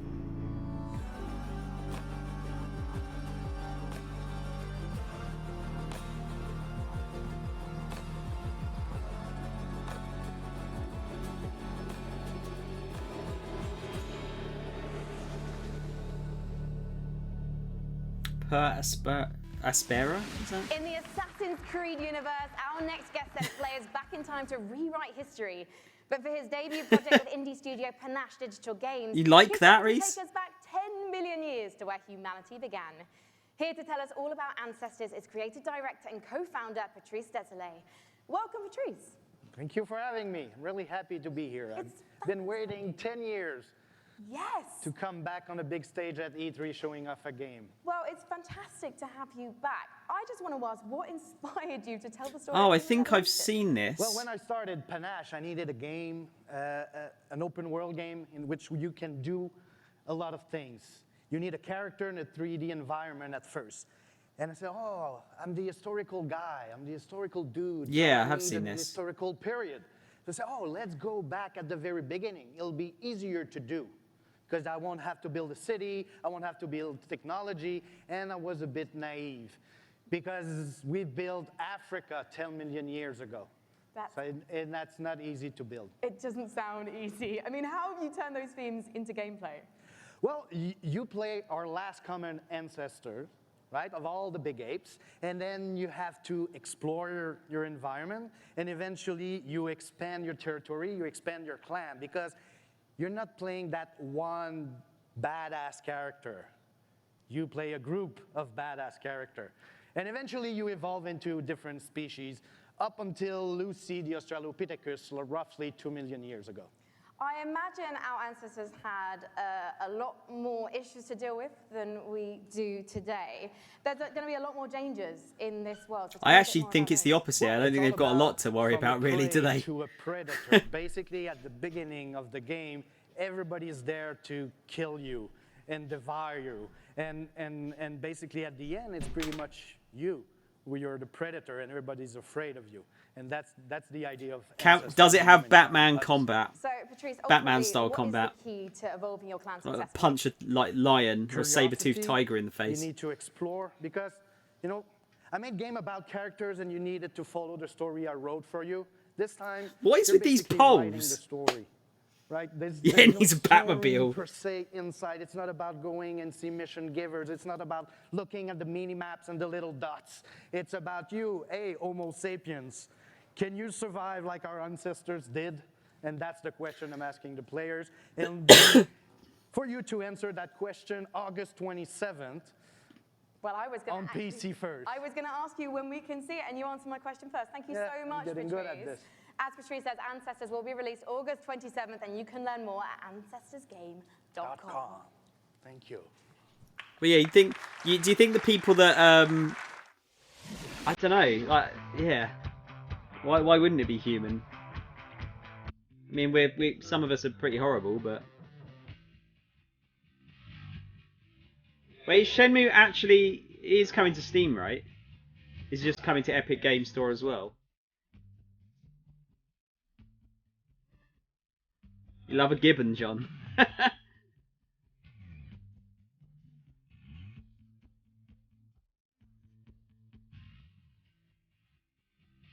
Maybe Reese, maybe they think it's a trick question. It's like, humans aren't primates. We never evolved from primates. Ah, Untitled Goose Game.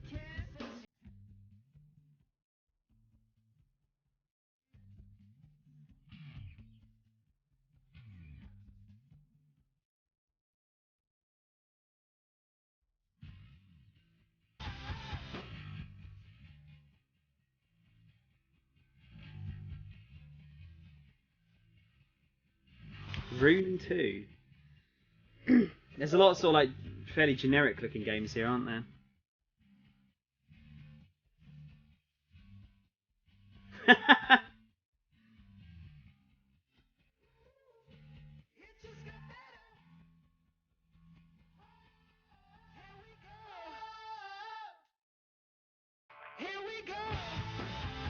Yeah, I'm still worried about Shenna's. It's just, I just don't think it's going to be as good as, you know, Yakuza has become, sadly. And I mean sadly because I put a lot of money into that Kickstarter at the time. One more thing.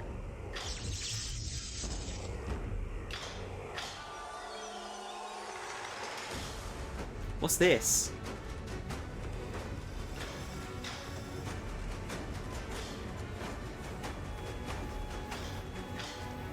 This game is aggressively Chinese.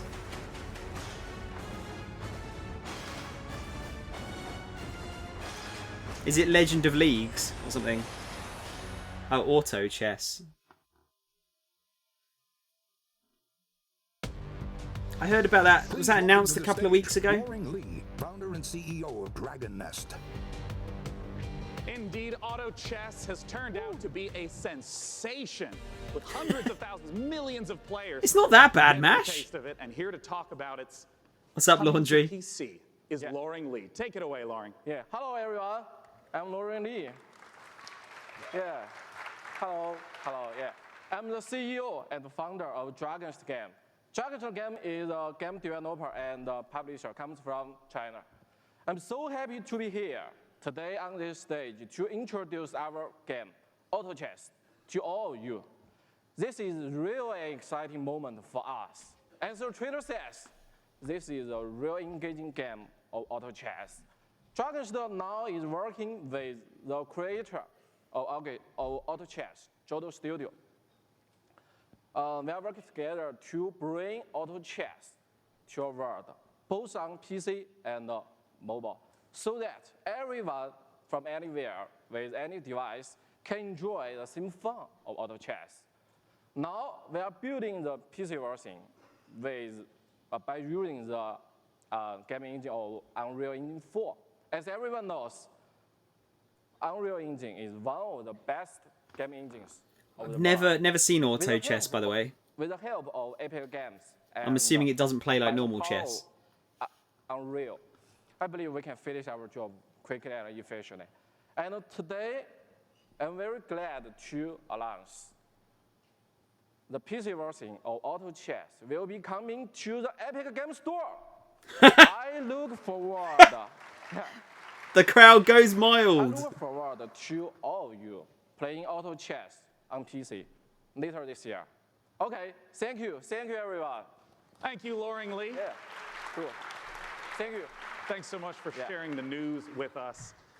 Once again, Auto Chess, if you have not played it, you must check it out. It is so fun. It's a Dota Our next 2 mod. title with Frankie up above I understand it's an inspired Looks super fun. Never indie played game. it. Everyone who played it We'll find out, of my sure, friends 'cause stopped already, one of the right? things we love about PC gaming is the way that game creators from all over the world can draw inspiration from one another's work. Chris Tales is a great example of that. A gorgeous indie love letter to classic JRPGs Oh, developed by this a team in sounded Colombia. cool. Chris Tales' spin on the genre brings a unique perspective that lets you see the past, present, and future on one screen at the same time. So you'll see the future change based on your decisions in real time. Here's the world-exclusive reveal of Chris Tales. This looked like super pretty from like 2 seconds they showed.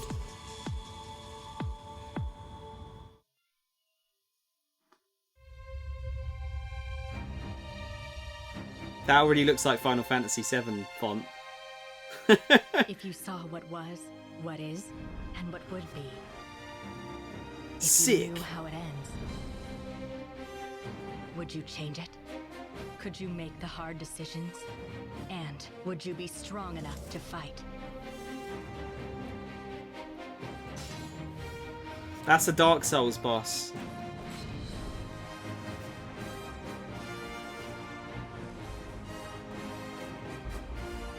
If you learn from the past and act in the present, you can rewrite the future.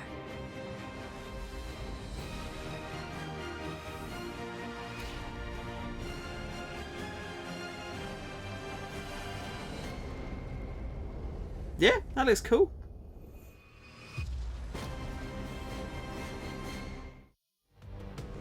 That is pretty cool, I think. In PC gaming, it's not the size of your weapon, it's how Tom, you use bits it. and pieces. And I'm holding Fucking hell, one of what? well, quite frankly, it's a bit average. Show isn't it? It's just Shenmue your 3? Average, you know, Glock, really. No. It's one of the ridiculous alien weapons from our next game, Valfaris. A brutal, heavy metal-infused 2D action platformer inspired by true old-school classics like Contra and Turrican. Assuming the role of Oh, this is the fearless one that I said looked cool, Valkyrian, wasn't it? Players must blast and slash their way through the doomed citadel of Valfaris. Kind of like overcoming Dead its deadly Cells. environments and enemies before challenging the arcane evil at its very heart. Get ready to rip the galaxy a new wormhole. From publisher Big Sugar, this is Valfaris. This looks fun. Music's rad already.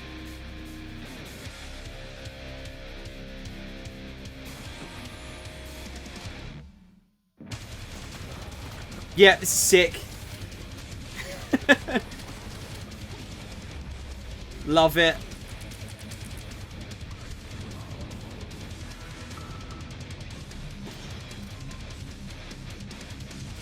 He's fucking headbanging when he picks up items.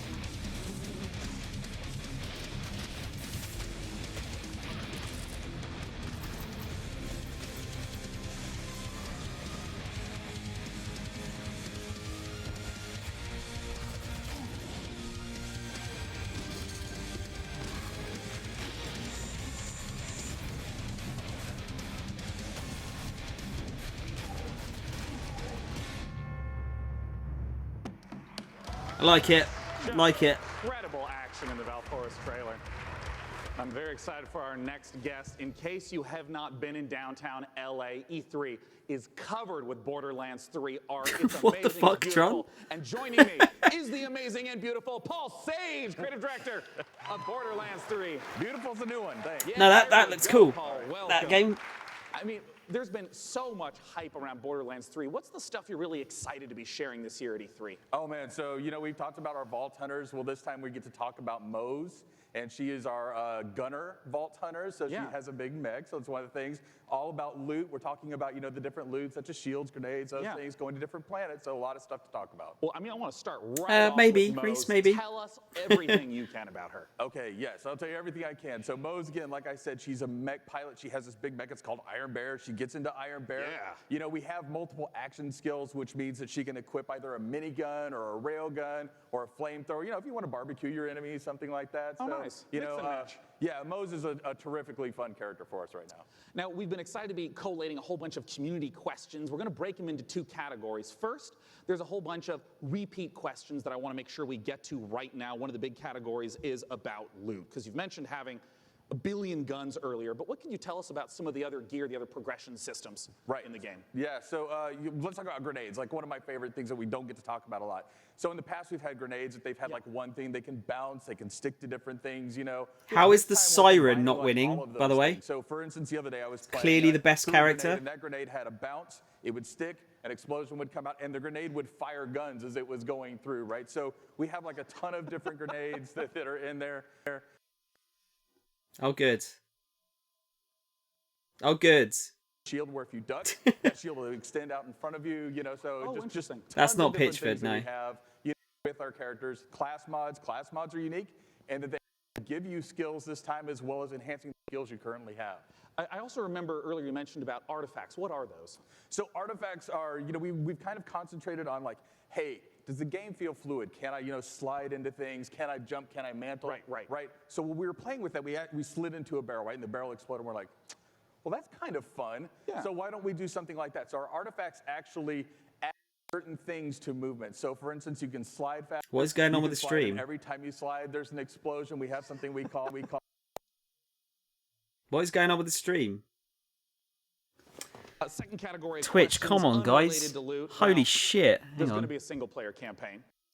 What will be happening after the campaign? What are beyond the single player, maybe end game you can talk about?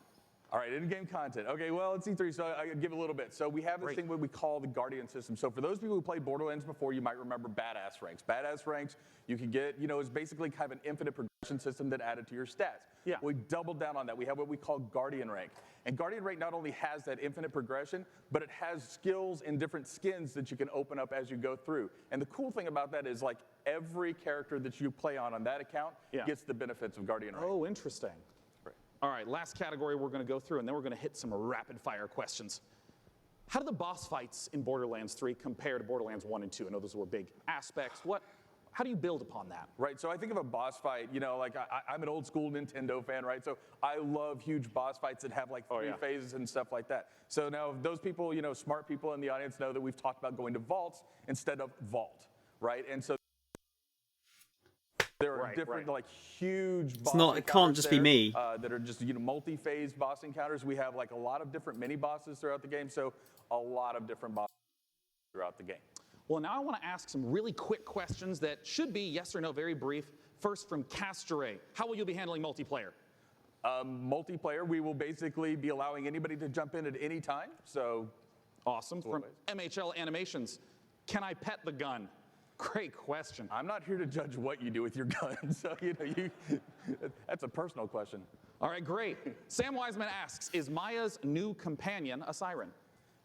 People are asking the right questions. That's what I will say about that. Oh, you tease. I'm sorry. All right, from You might be right, Sanguine Pingy. says, is Tiny Tina going to be seen fighting alongside the Vault Hunters? Yes. Nice. All right, I'm just going to blast through a couple more as fast as I possibly can. What's the level cap at launch? 50. Will we get to see flak? Yes. Will we see golden keys and or shift codes for Borderlands 3? Absolutely. Will there be duels? Yes. Other kinds of PvP? Yes and no. And also maybe. And Perfect. maybe, yeah. And will you be able to transfer weapons between your characters? Absolutely, right from the start. Perfect. And when is the damn game coming out? Friday the 13th, 2019, September 13th. Perfect. Press Borderlands. F to respect the shark. Thanks so much for joining me on stage. Sean, thank you. Tron, the PC conference has always been a bit weird. I mean, they call it gaming show rather than conference Our for a next start. game, we're going to be revisiting a guest that we saw earlier in the show. He's upstairs with Frankie. What you got for us? Oh, fucking hell. Didn't she do this last year? Oh, hi, we're live. Sorry. Hello, I was just, I was actually Did she testing do this out my last year? outfit for this weekend. I don't know, what do you think, John? I think you look really sharp, as always. Very sharp. Well, thank you so much. John Sharp Gibson, like a president shark's of Tripwire. teeth. Thank you for joining us again on the show. Yeah, very excited to be busy here. man, yes. Yes. Now, last year, we revealed Man-Eater to the world. And can you remind anyone who missed it what the game's all about? Absolutely. Maneater is an open-world action RPG, or Shark PG as we call it. You start as a small baby shark pup, and you have to survive in this harsh world and try to eat your way to the top of the ecosystem. The 3 words that we think sum the game up the best are eat, explore, and evolve. And we also have someone we'd like you to meet. Well, let's meet him then. Let's take a look at the new trailer. Oh, Reese.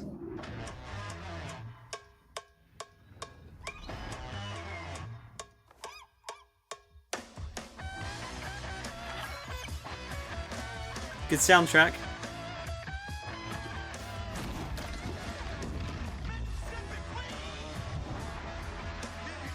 It has got a harpoon in the side of it.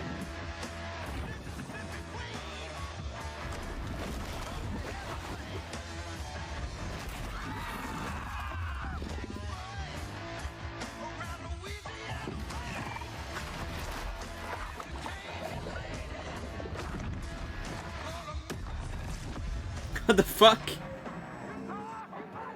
come any closer with that camera, we two gonna toss him.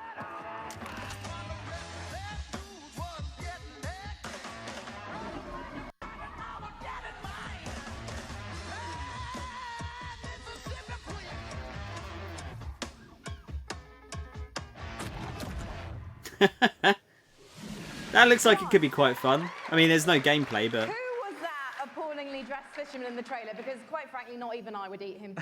That was Scaly Pete. And Scaly Pete's the villain in this tale. Pete is a best fisherman in the Gulf, the best shark fisherman, or he'll tell you he's the best shark fisherman.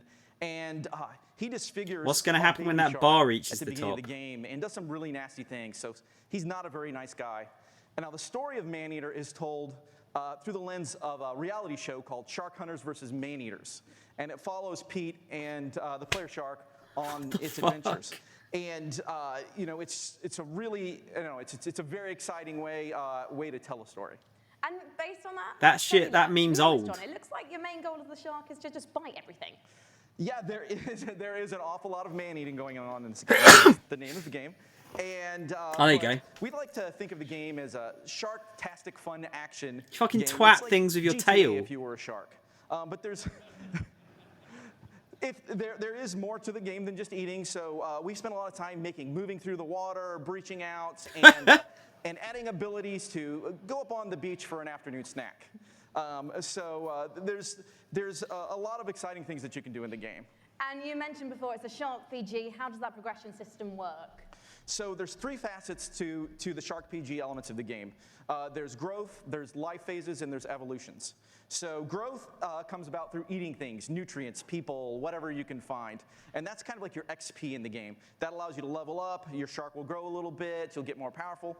And then at key phases that we call life phases, you'll make a big jump. So let's say you're a brooding teenage shark, and you're about to become an adult. When you become an adult, you take a big leap in size, a big leap in power and capability. And then as you reach these life phases, you unlock evolutions that can be applied to parts of the shark's body. For example, you could get metallic teeth that allow you to shred boats, or a powerful tail that allows you to jump to incredible heights, or you could get mutated lungs that allow you to spend a little more time on the beach getting those afternoon snacks. Just really quickly, John, everyone's wanting to know this question. When's it coming out? So we're really hard hammerheading away at this game. But he's really hard. They're really hard. We're not ready to announce a date, but we're pretty certain you're going to see it before the next PC gaming show. Well, I hope we do, John. Otherwise, I'm going to have to start biting people. In fact, I'm quite hungry at the moment, so I think actually I'm going to find an audience member because you guys look That kind of looked like how like the Evolve upgrade system worked.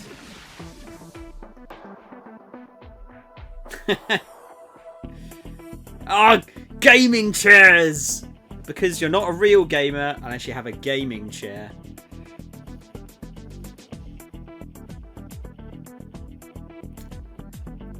I don't know, Wolf, like, it feels very forced, doesn't it?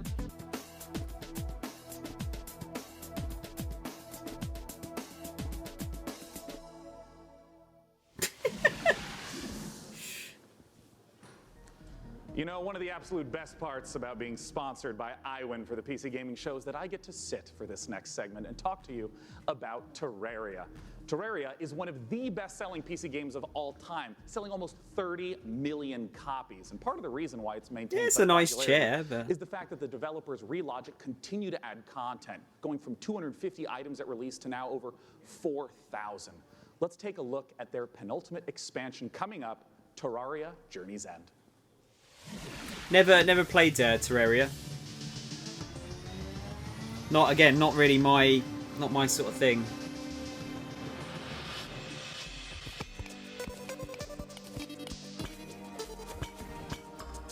I think I picked it up on the Xbone for like £1 or something. Went really, really cheap at one point. And I was just like, yeah, why not? Why not? I mean, it looked more like it looked more interesting than Minecraft to me. Like, it looked a bit more structured. Like there was actually like a point to it. You think Terraria burns out after about 2 hours, right? What is my sort of thing? Stuff that isn't survival or RTS games, pretty much. Or sim races. Oh, good. Great. Right, it's actually just crashed. It just crashed. Got a technical fault. The next title that we're going to be looking at is a game that is the spiritual successor to Her Story. It's called Telling Lies by Annapurna Interactive, and joining me to talk about it is game director Sam Barlow and actor-producer Logan. That sounds like sarcasm, Sean. Thank you. Nice to be here. Yeah. My main man. Now, if you haven't played Her Story, you totally should. It's fantastic. I want to note, it is a game where you watch live interactive video in order to uncover what happened with a murder. What is it that's going on in Didn't that get a BAFTA or something? So, like Her Story, Telling Lies is a game in which you watch video footage to piece together a story. And this time we have a woman who has stolen an NSA hard drive, which contains secretly recorded, intimate and private conversations between our 4 characters. Something has gone terribly wrong. It's up to you to figure out what and why. Time to take a look at some of the gameplay mechanics and see Telling Lies in action. Thank you, John. 12 whole months. Should get that sexy emerald badge now.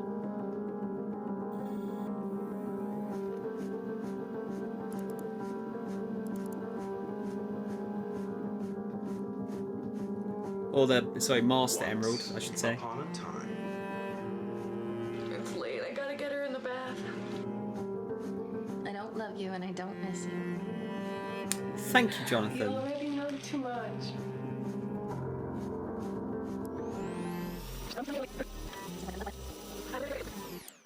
It's late. I gotta get her in the bath. Alright, love you. Love you.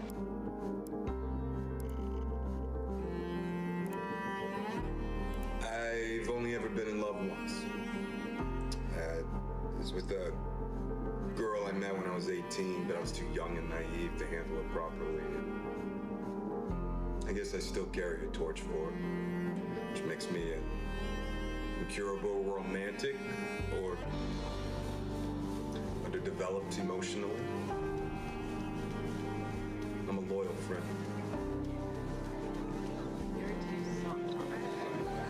A man died in my house at work today. We haven't done anything.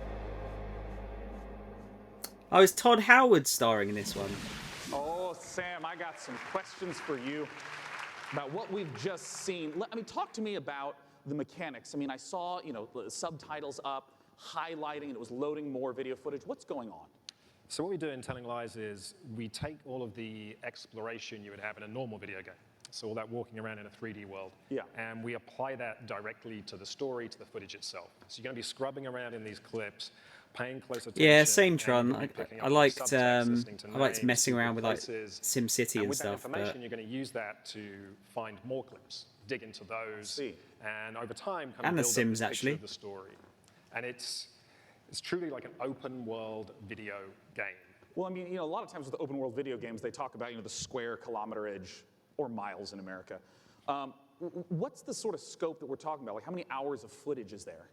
So we got like over 10 hours of footage here. Wow, So really? It's a story that encompasses like 2 years.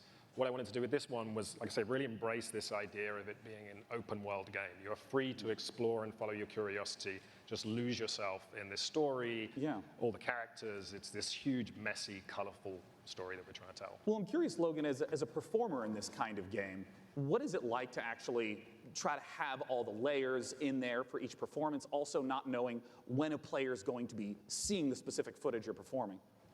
Well, it's definitely a non-linear open world game, but our approach and Sam's approach was Can you call it an open world game? Show, and we had to understand it A to B. And so for the most part, that's how we shot it. Obviously, when you're shooting a movie or a TV show, and in this case, Wait, a game, what, George? you're going to be shooting out of order. But we actually stayed pretty linear in how we approached the story.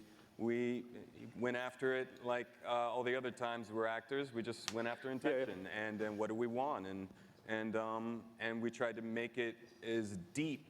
You know, it's got a lot of scope. Yeah. But we wanted to make it as deep as possible, and Sam is one of the best movie or TV directors I've worked with, so it was very similar. Nice. Yeah, look at you too. Yeah. Now, of course, I do want to stress to any of you, if you have not played Her Story, it's quick to play through. It's absolutely brilliant. Please check it out in the meantime. But we're, of course, waiting to find out, when can we play Telling Lies? Very soon. Very soon, I promise. We'll have a date soon. Right now, you can go to Steam. You can wishlist it on Steam. We all love Steam. And yeah, very soon. We'll be sharing a little bit more. Did he say that deliberately? The game will be out. Like, oh, we love Steam. Love Steam. We're desperate to get it out there. Yeah. Did we mention we like Steam? We like Steam. Well, Sam, Logan, thanks so much for joining me on stage. Once again, Telling Lies. That had to be deliberate, right? Now, up on the balcony, Frankie's going to be talking to us about a game that my friends, year after year after year, keep telling me I have to play because of how much they've improved it. Frankie, what's going on with Warframe? Well, one of my favorite parts of last Warframe year's show, sounds aside super from being good, upstaged but by a giant duck, people lose was like getting a glimpse hundreds at of the hours future into of it, don't Warframe. they? And here with the latest look at the next expansion to the universe is Space Mum Rebecca Ford. So, chat, behave yourself. Oh wait, the guy in please, pink's because an Mum is actor, here. Now, George. Rebecca, I thought you were being like like we're going to take sarcastic. a look at an amazing trailer that our team has put together. A lot of our players have been waiting a year for a look at what we've been calling Railjack, so it's about time to see what we've been doing. Yeah, let's take a look.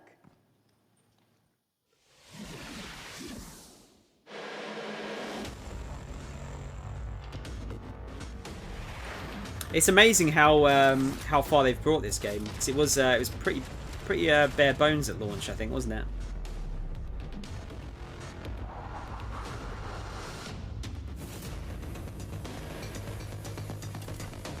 So we got space combat.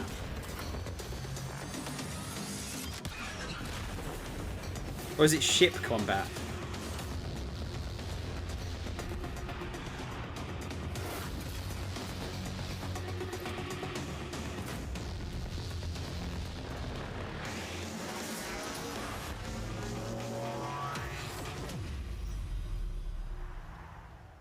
All right.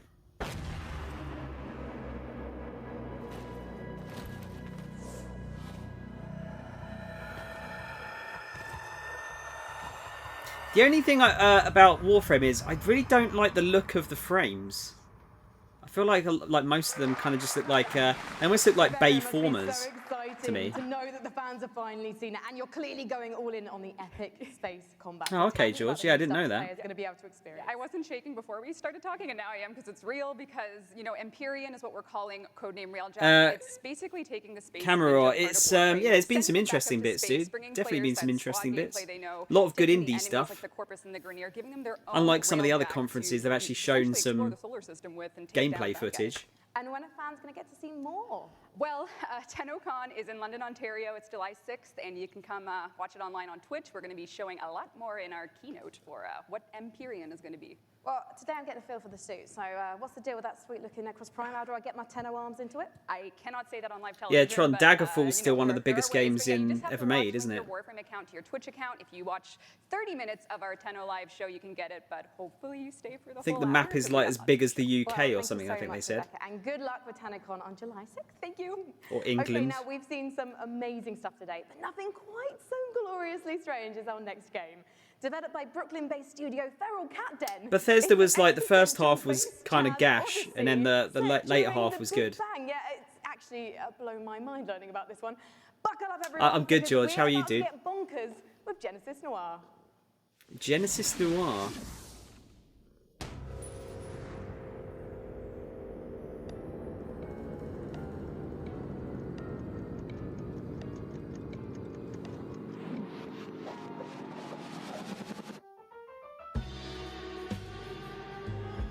Okay, this looks nuts.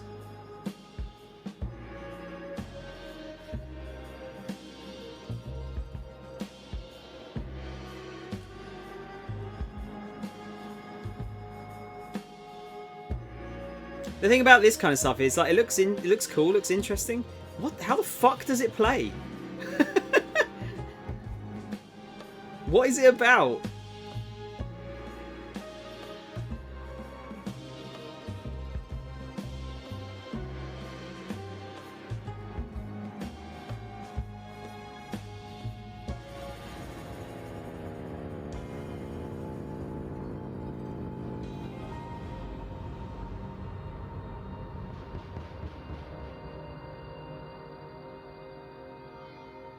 I guess that's the point, though, isn't it? It's like almost like Death Stranding, isn't it? Like, what the fuck's that about? But you want to know, you want to find out. Genesis Noir, just beautiful, stylish art. The next game we're going to take a look at is the twist on the stealth genre. It's Looks like it was a called mixture of El different Hijo, where you play games. as a 6-year-old trying to escape a monastery and find your mother using Mothy? toys and tricks to avoid monks. Let's take a look at this gorgeous spaghetti western-inspired project from Studio Handy Games. Always be nice to your mothy.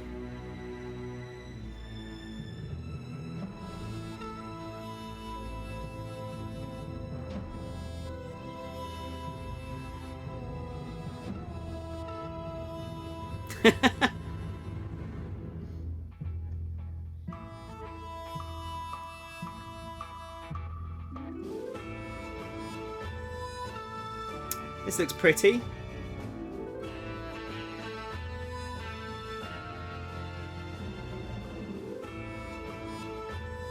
Stealth, though, you know me and stealth. Bad times.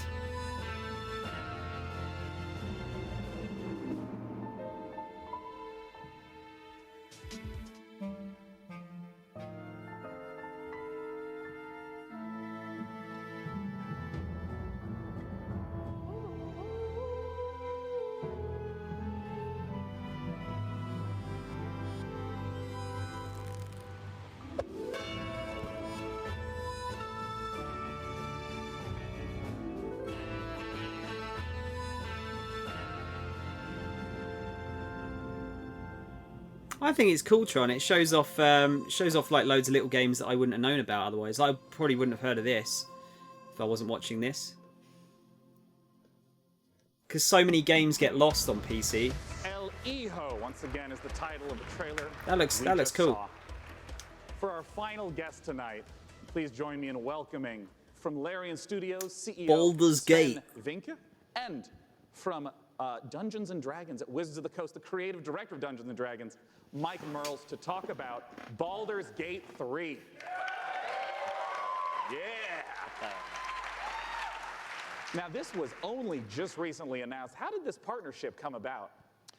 We went to see Wizards of the Coast at the end of Divinity Original Sin 1. Yeah. That was back in 2014. And I tried to convince them back then that they should give us the Baldur's Gate 3 license. And they said, but we had a long chat about what the vision would be for the game. And then we kept on bumping into each other. And then suddenly in 2016, I get a phone call from Nathan Stewart, who's the big boss of Mike and the head of Dungeons & Dragons. He said, you need to come to Seattle right away. We're going to have dinner in a very shady restaurant.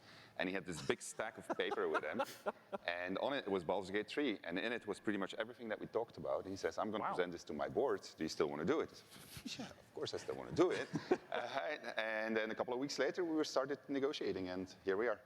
I mean, what does the Baldur's Gate franchise mean to you, Mike? Oh, to me, it's the crown jewel of D&D computer games, right? I mean, for me personally, Baldur's Gate, the original one, was finally I had the chance to actually play a D&D campaign rather than having to run them for all my friends. So it means so much to us. Baldur's Gate, it's such fantastic storytelling, and it's so exciting to see it come to not only a new generation of gamers, but for the gamers who remember the 20 years it's been since the original, the first two in the series. So it's incredibly exciting.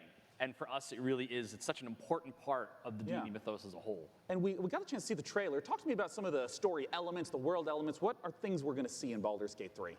Well, we're only talking about what's in the trailer right now, but I was going to say, are they going to show any gameplay of it? We start with the city. You start outside of the city, actually. There's going to be mind flayers. They're very nasty. You are seeing in the trailer the process of ceremorphosis. Oh, it is on Steam then, Marcelo, all right. It's accelerated, so that's not normal. Yeah.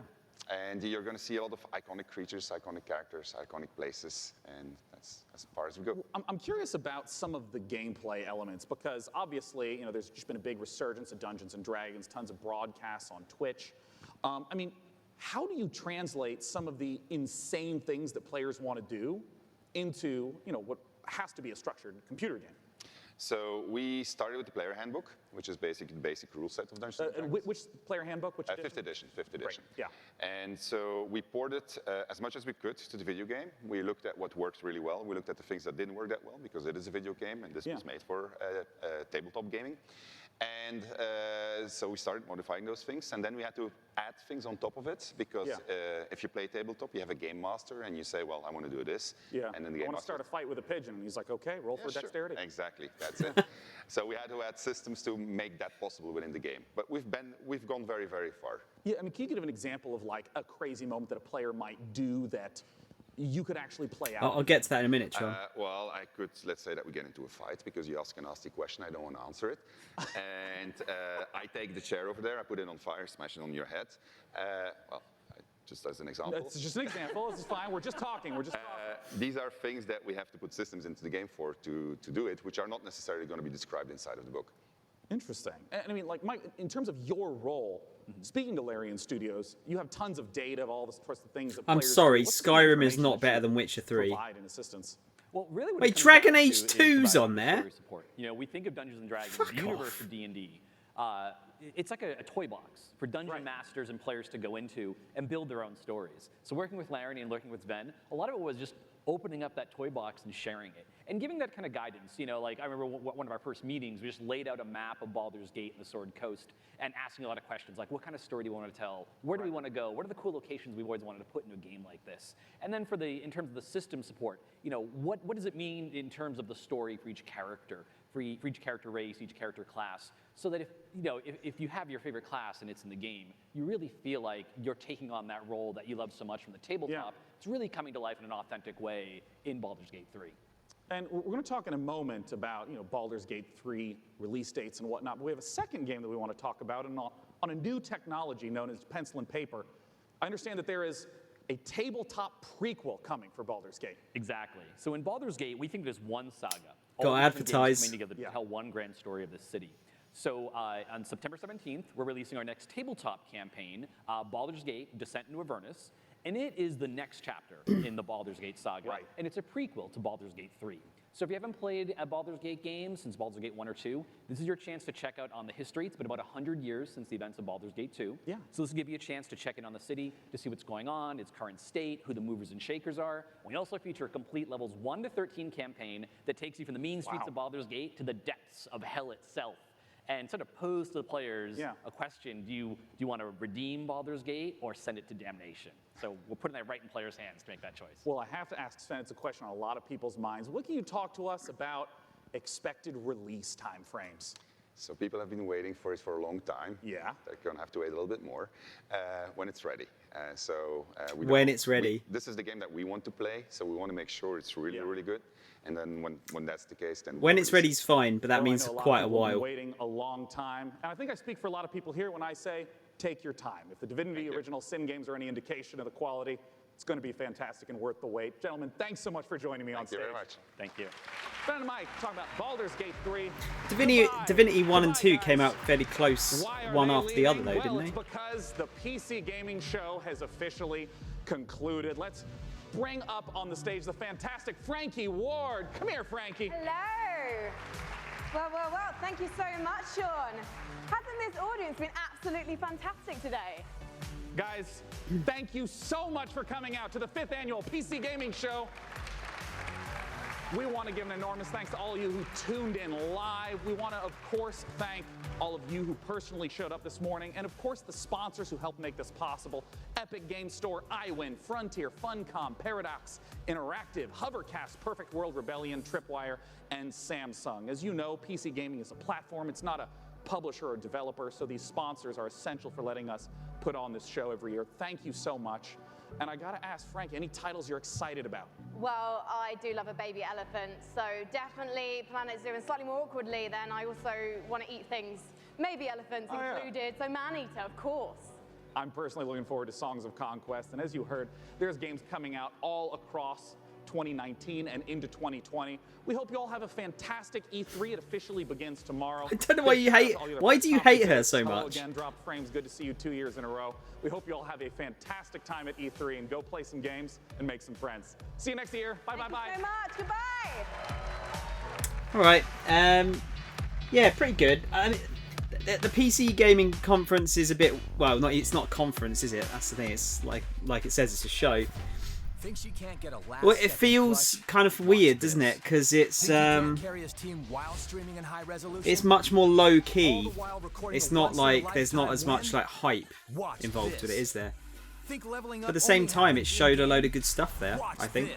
On Intel Core i7, they'll rise to every challenge. Yeah, we don't need to listen to that. Record, stream without compromise on We don't need to hear about that. No advertising needed. Wait, are they showing trailers now? I'll leave this on. There's trailers. Looks like Dying Light 2.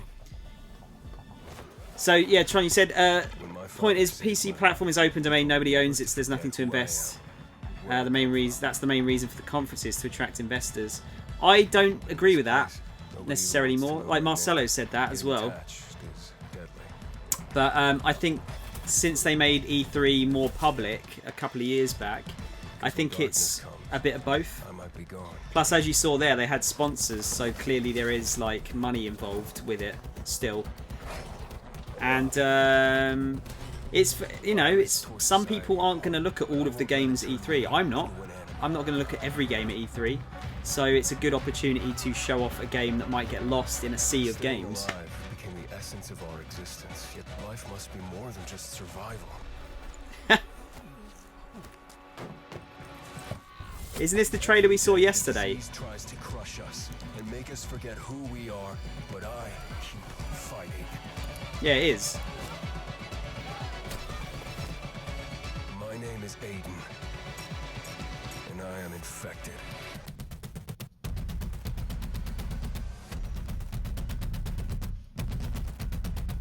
Spring. Fuck me. Stop bringing shit out in spring. There's too much stuff coming out.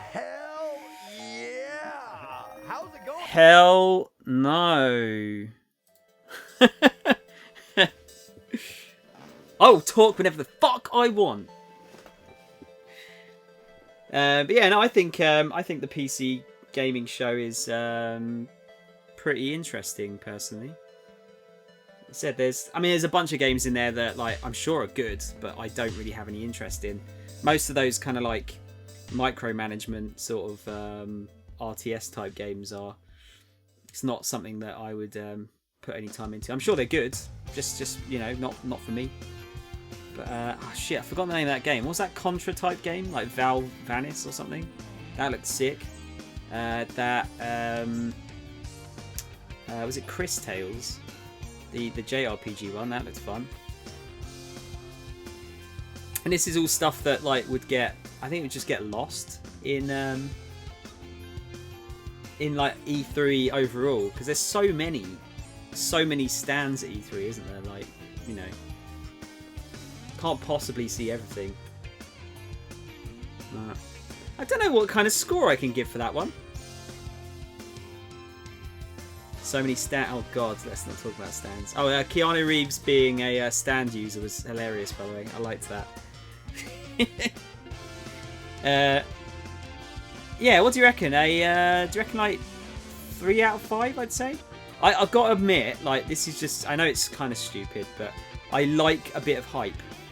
And there certainly wasn't really any hype there. Which is fine, but I like a bit of hype. Yeah, I think a 3 out of 5. But there was a lot of good, I mean, there's a lot of gameplay. A lot of gameplay. Want a bit of gameplay. Just interested in the games. Hype is irrelevant to you. I like a bit of hype. I like getting hype.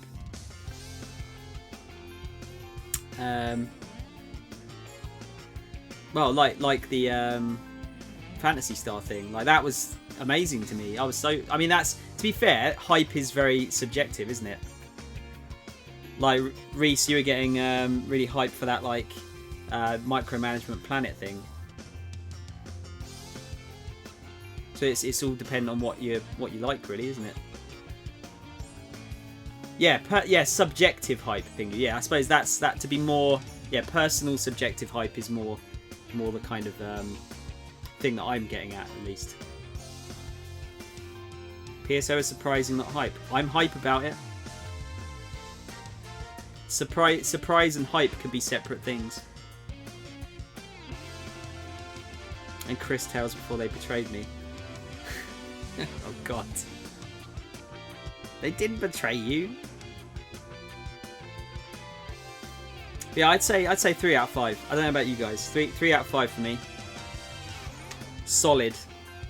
Very solid. A lot of good stuff. I think it's gonna be really difficult to ever get a 5 out of 5 stream again. I think that the only 5 out of 5 stream conference that I've ever seen is that that Sony one from a few years back. I should keep mentioning it, with the Shenmue 3 launch. Sorry, Shenmue 3 being announced and Final Fantasy 7 being announced. That was the best one. I think that was like, there was so much stuff there. I actually can't remember anything else, but I just remember the show being absolutely packed full of stuff, like announcements. I think God of War was announced in that one as well, wasn't it? Yeah. I don't think anything's going to beat that. Not for a long time. Maybe I'm just getting more jaded. I think I'm getting jaded in my old age. Well, no, I know I'm getting jaded in my old age. I'm definitely getting jaded in my old age. 100%.